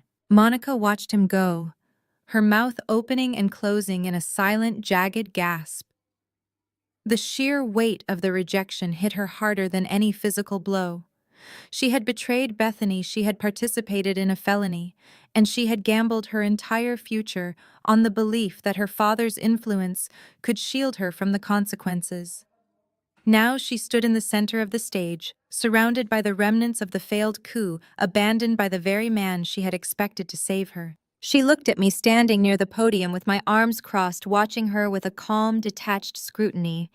She saw the mirror image of her own past arrogance staring back. She had once mocked me for my supposed lack of support, for being a daughter without a safety net, and for being someone she could easily discard. Now she was experiencing the exact same isolation, the same crushing realization that when the curtain fell, she was entirely alone. A manic, wild look entered her eyes. The shame, the humiliation, and the terror finally overcame the last remnants of her self-preservation. She let out a guttural, animalistic sound, a mix of scream and sob, and lunged. Monica threw herself across the stage, her high heels catching on the carpeted flooring. She wasn't moving with precision or strategy. She was a blind, chaotic mess of rage. She reached out her fingernails, clawing at the air, her face twisted into a mask of pure, unadulterated malice. She lunged directly at me, screaming obscenities that made the reporters in the front row take involuntary steps back. "You think you won? You think you are better than me? You entitled, pathetic freak?" She didn't get within 5 feet of me. Before her outstretched hands could even graze the fabric of my crimson blazer, the auditorium's side doors swung wide. 2 female police officers who had been waiting in the wings since I walked down the aisle materialized with professional, brutal efficiency.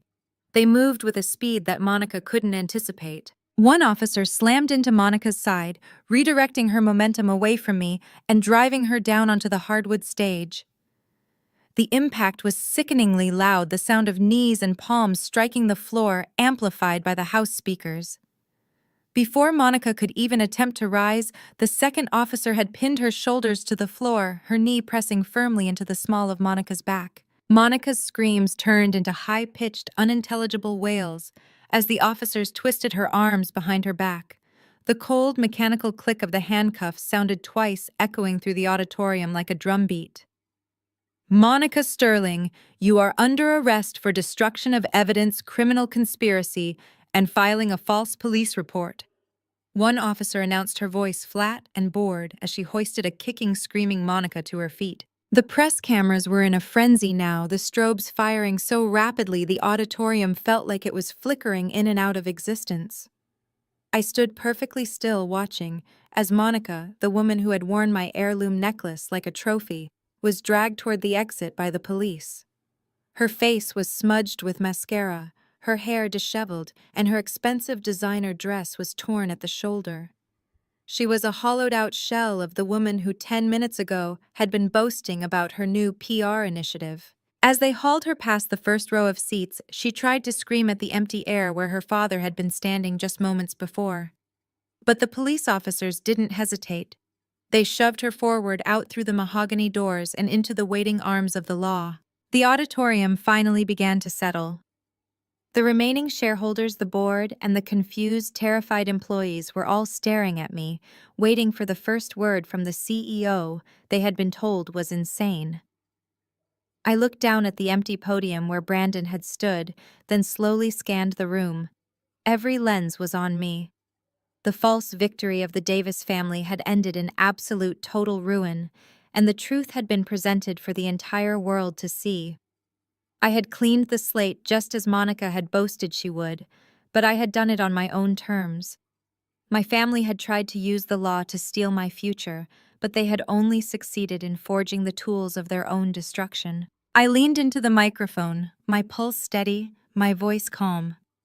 "The press conference is officially concluded," I said, my tone resonating with newfound absolute authority. "The official statement from Apex Innovations will be released within the hour. Thank you for your time." I turned away from the microphone, stepping off the stage with Harrison Cole. Behind us, the board of directors began to scramble their allegiances, shifting like sand in the wind, as they realized they needed to align themselves with the survivor. My family was gone, the threat was liquidated, and for the first time in 3 years, Apex Innovations was finally completely mine. I walked out of the auditorium without looking back at the wreckage of the Davis family legacy, ready to finally steer this company toward the future I had envisioned all along. The investigation would take months, but the legal framework was ironclad. My father's attempt to consolidate power through extortion had not only failed, it had ensured his permanent exclusion from the world he valued most. As I reached the executive elevator, I felt no lingering sadness for Thomas, Barbara, Jason, or Brandon. They were exactly where their own actions had placed them. The illusion of their superiority had been shattered, and in its place, I stood as the reality they could never overcome. I pressed the button for the penthouse floor, the soft chime of the elevator signaling the true beginning of the new era they had so desperately tried to claim for themselves. The heavy oak doors at the back of the auditorium slammed shut with a resonant final thud, sealing the fates of Thomas, Jason, Brandon, and Monica. The echoing click of the federal locks engaging felt like the closing of a massive steel vault, permanently separating the corrupt dynasty of the Davis family from the corporate empire they had so desperately tried to steal. The blinding strobe light effect of the press cameras began to slow the frantic clicking of shutters fading as the journalists realized the primary suspects had been removed from the premises. A heavy, charged silence descended upon the vast room. The shareholders, the board of directors, and the hundreds of Apex employees were completely paralyzed in their velvet seats, collectively processing the spectacular, unprecedented implosion they had just witnessed on live television. Up on the brightly illuminated stage, the grand illusion of the untouchable Davis family was reduced to a single shivering figure. Barbara was left standing entirely alone, without her husband to hide behind, without her golden sons to project her manufactured pride onto the arrogant, controlling matriarch, looked remarkably small. The pristine white designer suit she wore, carefully chosen to project an image of unyielding maternal grace and affluent superiority, now merely highlighted her utter terrifying isolation under the harsh glare of the stage spotlights. She looked around wildly, her perfectly styled hair trembling, as her head darted from the empty podium to the shattered crystal on the floor, and finally to the sea of unsympathetic faces staring up at her from the auditorium floor. She searched desperately for a single ally, a single board member who might offer a sympathetic glance, but she found absolutely nothing. The social standing she had spent 3 decades ruthlessly curating had evaporated in less than 5 minutes. Her panicked gaze finally locked onto me. I stood 10 feet away from her, flanked by Harrison Cole, my posture perfectly straight, my hands resting calmly at my sides. I was completely unbothered by the chaos that had just unfolded.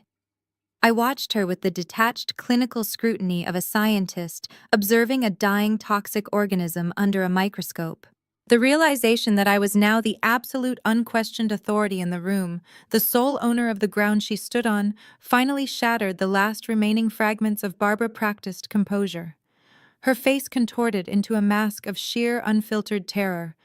Her knees buckled beneath her. Barbara collapsed onto the hard wooden stage. The sharp thud of her knees hitting the floorboards echoed across the silent room. She did not attempt to maintain her dignity. She did not try to stand back up. Driven by the primal manipulative instinct of a woman who had spent her entire life using emotional extortion to get her way, she began to crawl. She scrambled across the polished wood, her expensive silk stockings snagging on the rough grain, dragging herself directly toward my feet. She let out a loud, hysterical wail, the sound tearing through the silent auditorium like a siren. She reached out with trembling, manicured hands and grabbed handfuls of the fabric of my crimson skirt. Her knuckles turned white as she clung to me, weeping with violent, heaving gasps that shook her entire body. "Please, Bethany," Barbara screamed, burying her tear-streaked face against my legs. Please, you have to stop this. You cannot let them take my boys away. They are your brothers. Thomas is your father. We are your family. I am your mother. You cannot do this to your own flesh and blood. I looked down at the top of her head, feeling the frantic, desperate pulling at my skirt. I did not move. I did not offer a comforting hand. I let her weep, allowing the entire press corps to record the great Barbara Davis begging for mercy from the daughter she had spent a lifetime attempting to erase. You must have mercy on us, Bethany, Barbara sobbed, tilting her head back to look up at me. Her mascara was running in thick dark rivers down her cheeks, completely ruining her flawless complexion. Have mercy on Brandon. He is just a boy. He made a mistake, a terrible mistake, but he is a good boy. He has a good heart. You know he does. He just wanted to make his father proud. You cannot send him to a federal prison. It will completely destroy him. It will destroy our family. I am begging you with a mother unconditional love, please save your brother. Do not destroy our family. The phrase unconditional love hung in the stale air of the auditorium, sounding so incredibly foreign, so utterly repulsive coming from her lips, that it finally provoked a physical reaction from me. I looked at Harrison Cole. He took a single step back, giving me the space to execute the final maneuver. I looked back down at the weeping woman clutching my legs. I did not raise my voice. I did not shout. I maintained a tone of absolute freezing calm that projected clearly across the silent room, ensuring every single reporter caught every single syllable. I reached down with slow, deliberate precision. I dug my fingers into Barbara's wrists. Her skin was cold and clammy. With a sharp, forceful motion, I pried her desperate, grasping hands off the fabric of my skirt. I pushed her hands away, letting them fall uselessly to her sides, and took one definitive, echoing step backward. Do not ever use the word love in my presence again, I stated, my voice echoing like cracking ice. And do not ever presume to lecture me about the sanctity of this family. Barbara let out a pathetic, strangled gasp, shrinking back from the sheer radiating coldness in my eyes. She tried to reach for me again, but I held up a single hand, stopping her dead in her tracks. Family does not extort their own blood, Barbara, I said, staring down at her crumpled form. Family does not intentionally steal their daughter's future to fund their son's fraudulent, pathetic delusions of grandeur. You want to talk about your unconditional love for your good boy. Let us talk about it right now in front of everyone. I gestured broadly to the silent, captivated audience of shareholders and media personnel. Where was your unconditional maternal love when I was 17 years old, and I won the National Architectural Design Scholarship? I demanded, stepping closer to her, forcing her to look up into my eyes. You remember that day? You intercepted the acceptance letter in the mail. You hid it from me for 3 weeks. And when the deadline to accept the full ride tuition was hours away, you sat me down at the kitchen table and told me I was entirely too stupid and too awkward to survive at a prestigious university. You told me that girls like me did not need fancy degrees, that my only purpose was to stay quietly in the background, so I would never risk overshadowing Brandon. Barbara squeezed her eyes shut, shaking her head in frantic denial, but I did not stop. Where was your fierce devotion to family the night Brandon totaled his imported sports car while completely intoxicated? I continued, my voice steady, relentless, and completely devoid of mercy. You dragged me out of my bed at 2 a.m. You demanded that I lie to the responding police officers. You demanded that I tell them I was the one driving the vehicle so your precious golden boy would not lose his athletic scholarship to a felony driving charge. And when I absolutely refused to commit a crime to save a coward, you showed me exactly what your maternal love looked like. I looked out at the press corps. The reporters were dead silent, their pens hovering over their notepads, completely mesmerized by the raw, brutal truth dismantling the Davis family mythology. You packed my clothes into a black plastic garbage bag, I said, looking back down at Barbara, who was now trembling uncontrollably on the floorboards. You dragged me by my arm to the front door, and you threw me out into the freezing November rain. You locked the deadbolt.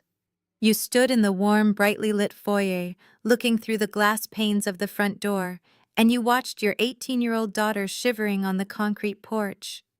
You watched me beg to be let back inside, and you simply turned around and walked away to go comfort Brandon.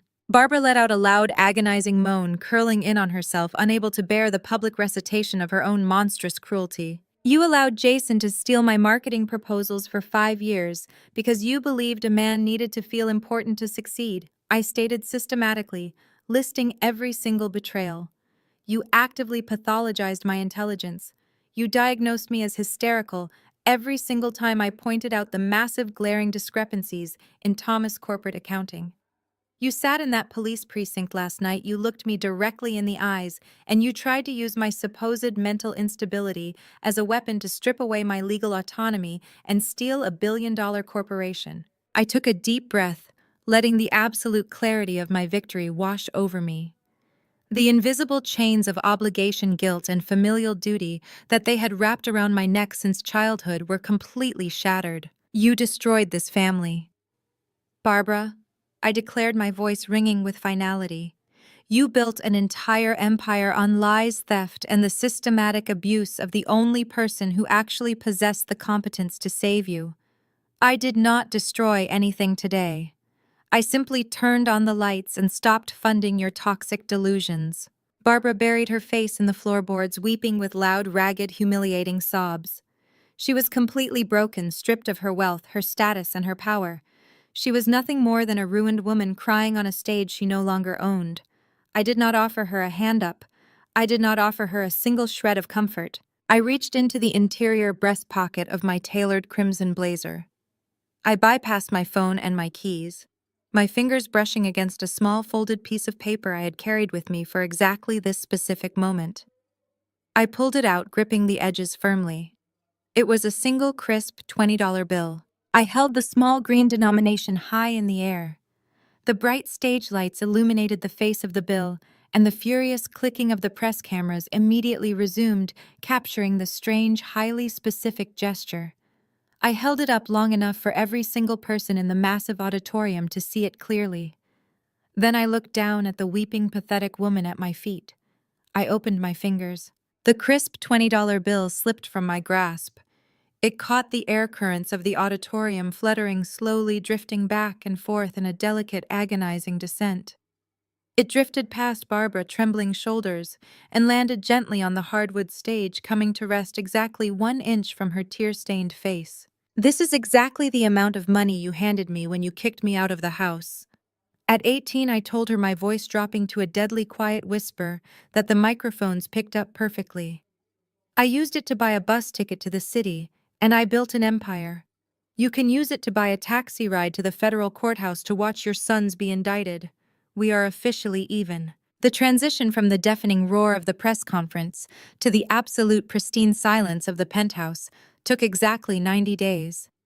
I sat in my plush, high-backed leather chair, the warm morning sunlight streaming through the expansive floor-to-ceiling glass windows of my corner office. The Apex Innovations Tower finally belonged to me in practice, just as it had in legal theory. The title of Permanent Chief Executive Officer was no longer a contested claim or a temporary placeholder.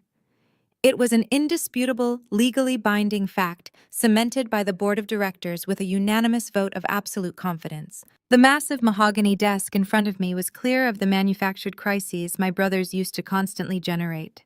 Instead of fielding panicked phone calls from shady offshore creditors or attempting to cover up Brandon's catastrophic, deeply illegal accounting errors, I was reviewing legitimate, highly profitable expansion proposals for the European market. The air in the room was light, completely purged of the toxic, suffocating anxiety that had choked my family for 3 decades.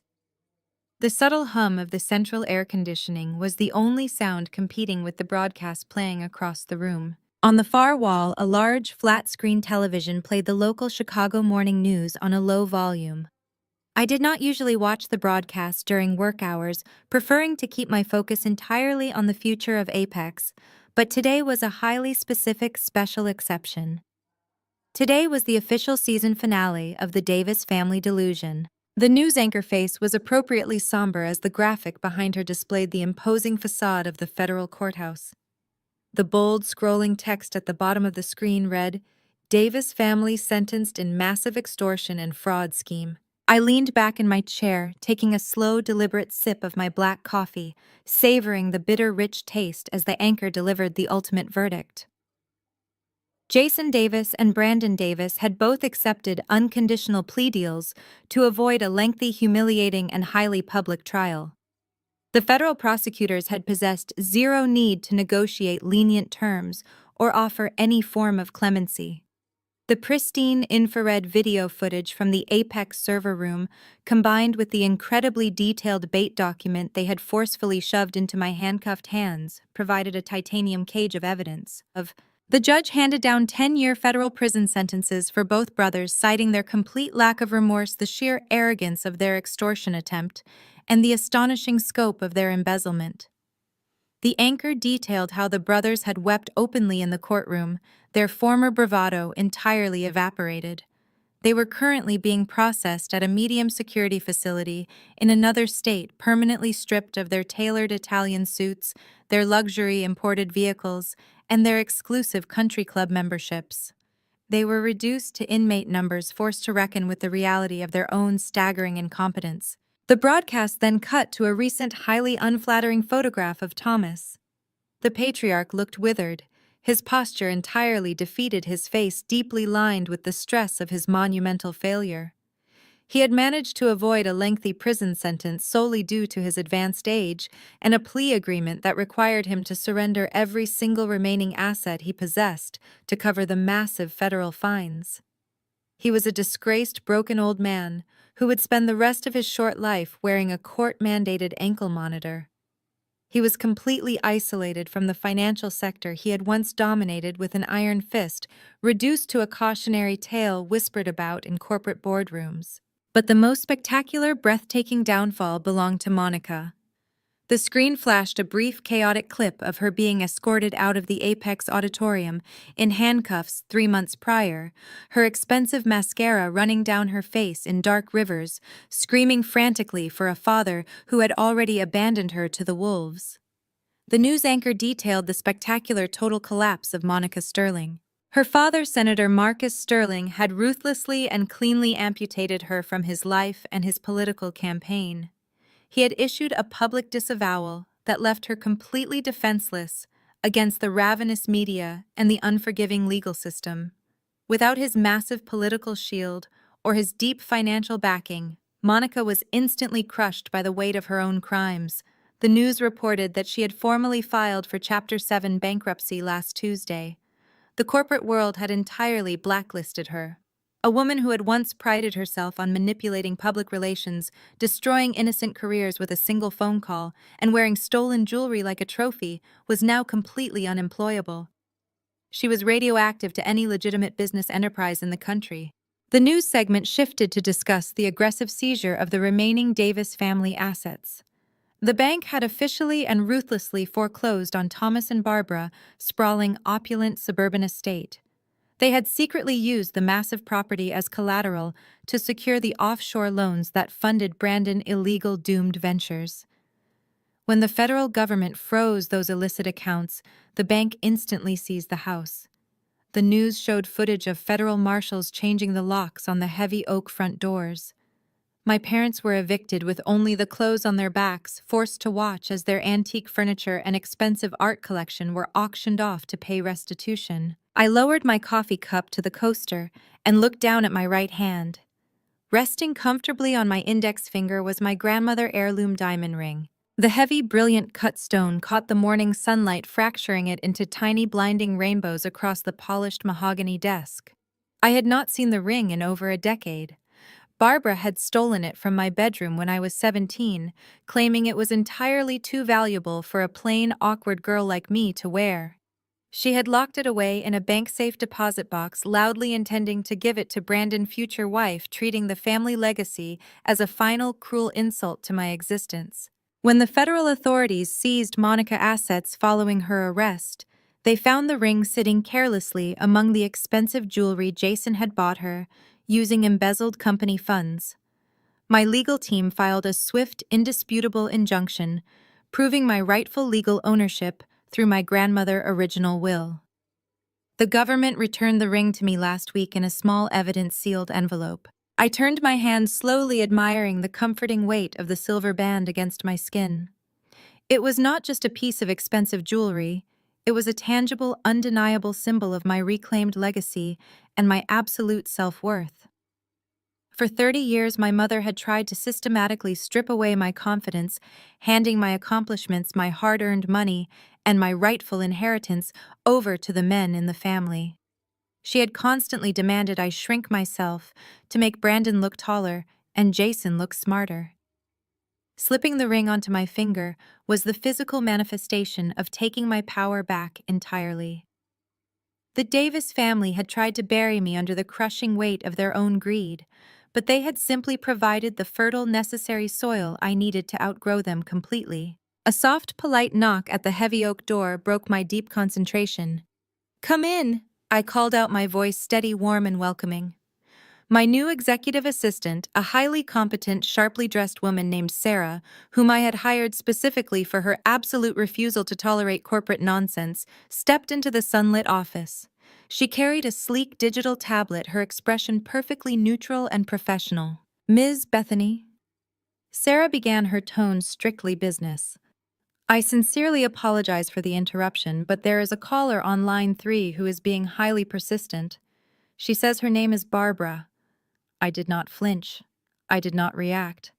I simply rested my hands on the desk, the diamond ring flashing in the light. Sarah glanced down at her tablet, reading the meticulous notes she had taken. "The caller states she is currently working a minimum wage shift at a retail clothing store to pay for her ongoing mounting legal fees. She is crying heavily on the line. She is begging for a 5-minute phone call with you. She says her feet are blistered, she has nowhere else to turn, and she just wants to hear her daughter voice one last time." The desperate words hung in the beautiful, silent office. A mother unconditional love. The exact same love that had hidden my college acceptance letters.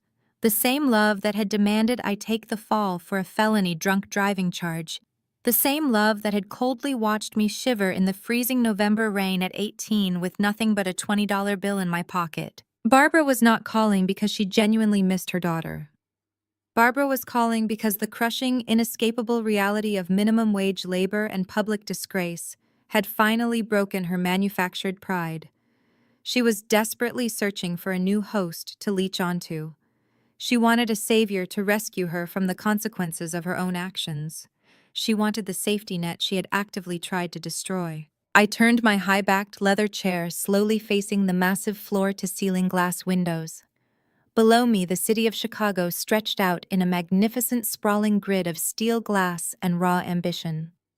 The morning commute was a river of continuous movement, a massive world of people building their own lives, completely unaware of the toxic dynasty that had just been permanently eradicated from the skyline. I looked at my own reflection in the thick, reinforced glass.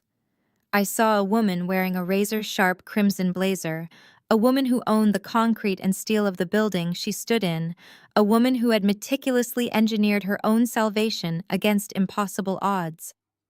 My shoulders were completely relaxed.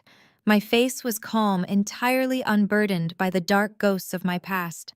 I felt a profound, untouchable, and absolute peace. I smiled gently at my reflection, the diamond on my finger catching the light one final time.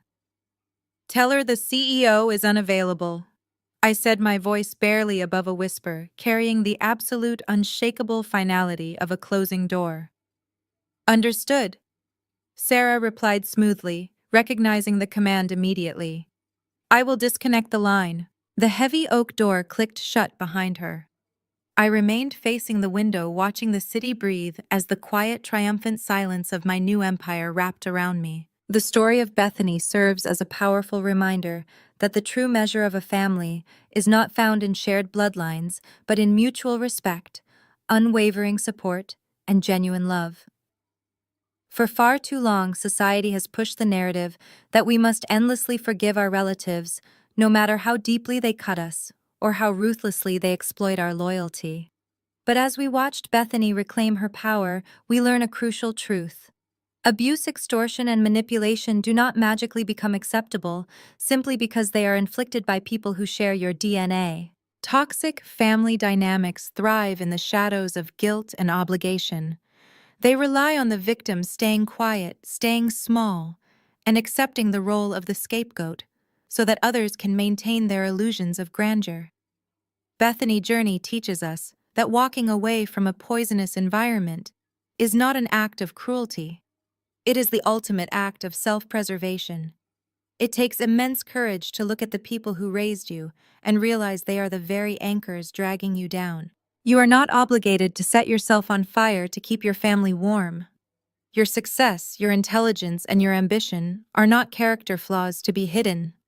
They are your greatest assets. When you finally recognize your own worth, you strip the manipulators of their power. You owe nothing to those who only see your value when they can extract it for their own gain. True justice is walking away and building your own empire. If you have ever had to make the agonizing decision to walk away from toxic relatives, or if you have ever had to fight to protect your own peace and future, I want to hear from you. Share your story of resilience in the comments below. Please hit the like button and subscribe to the channel for more empowering stories of triumph and ultimate justice.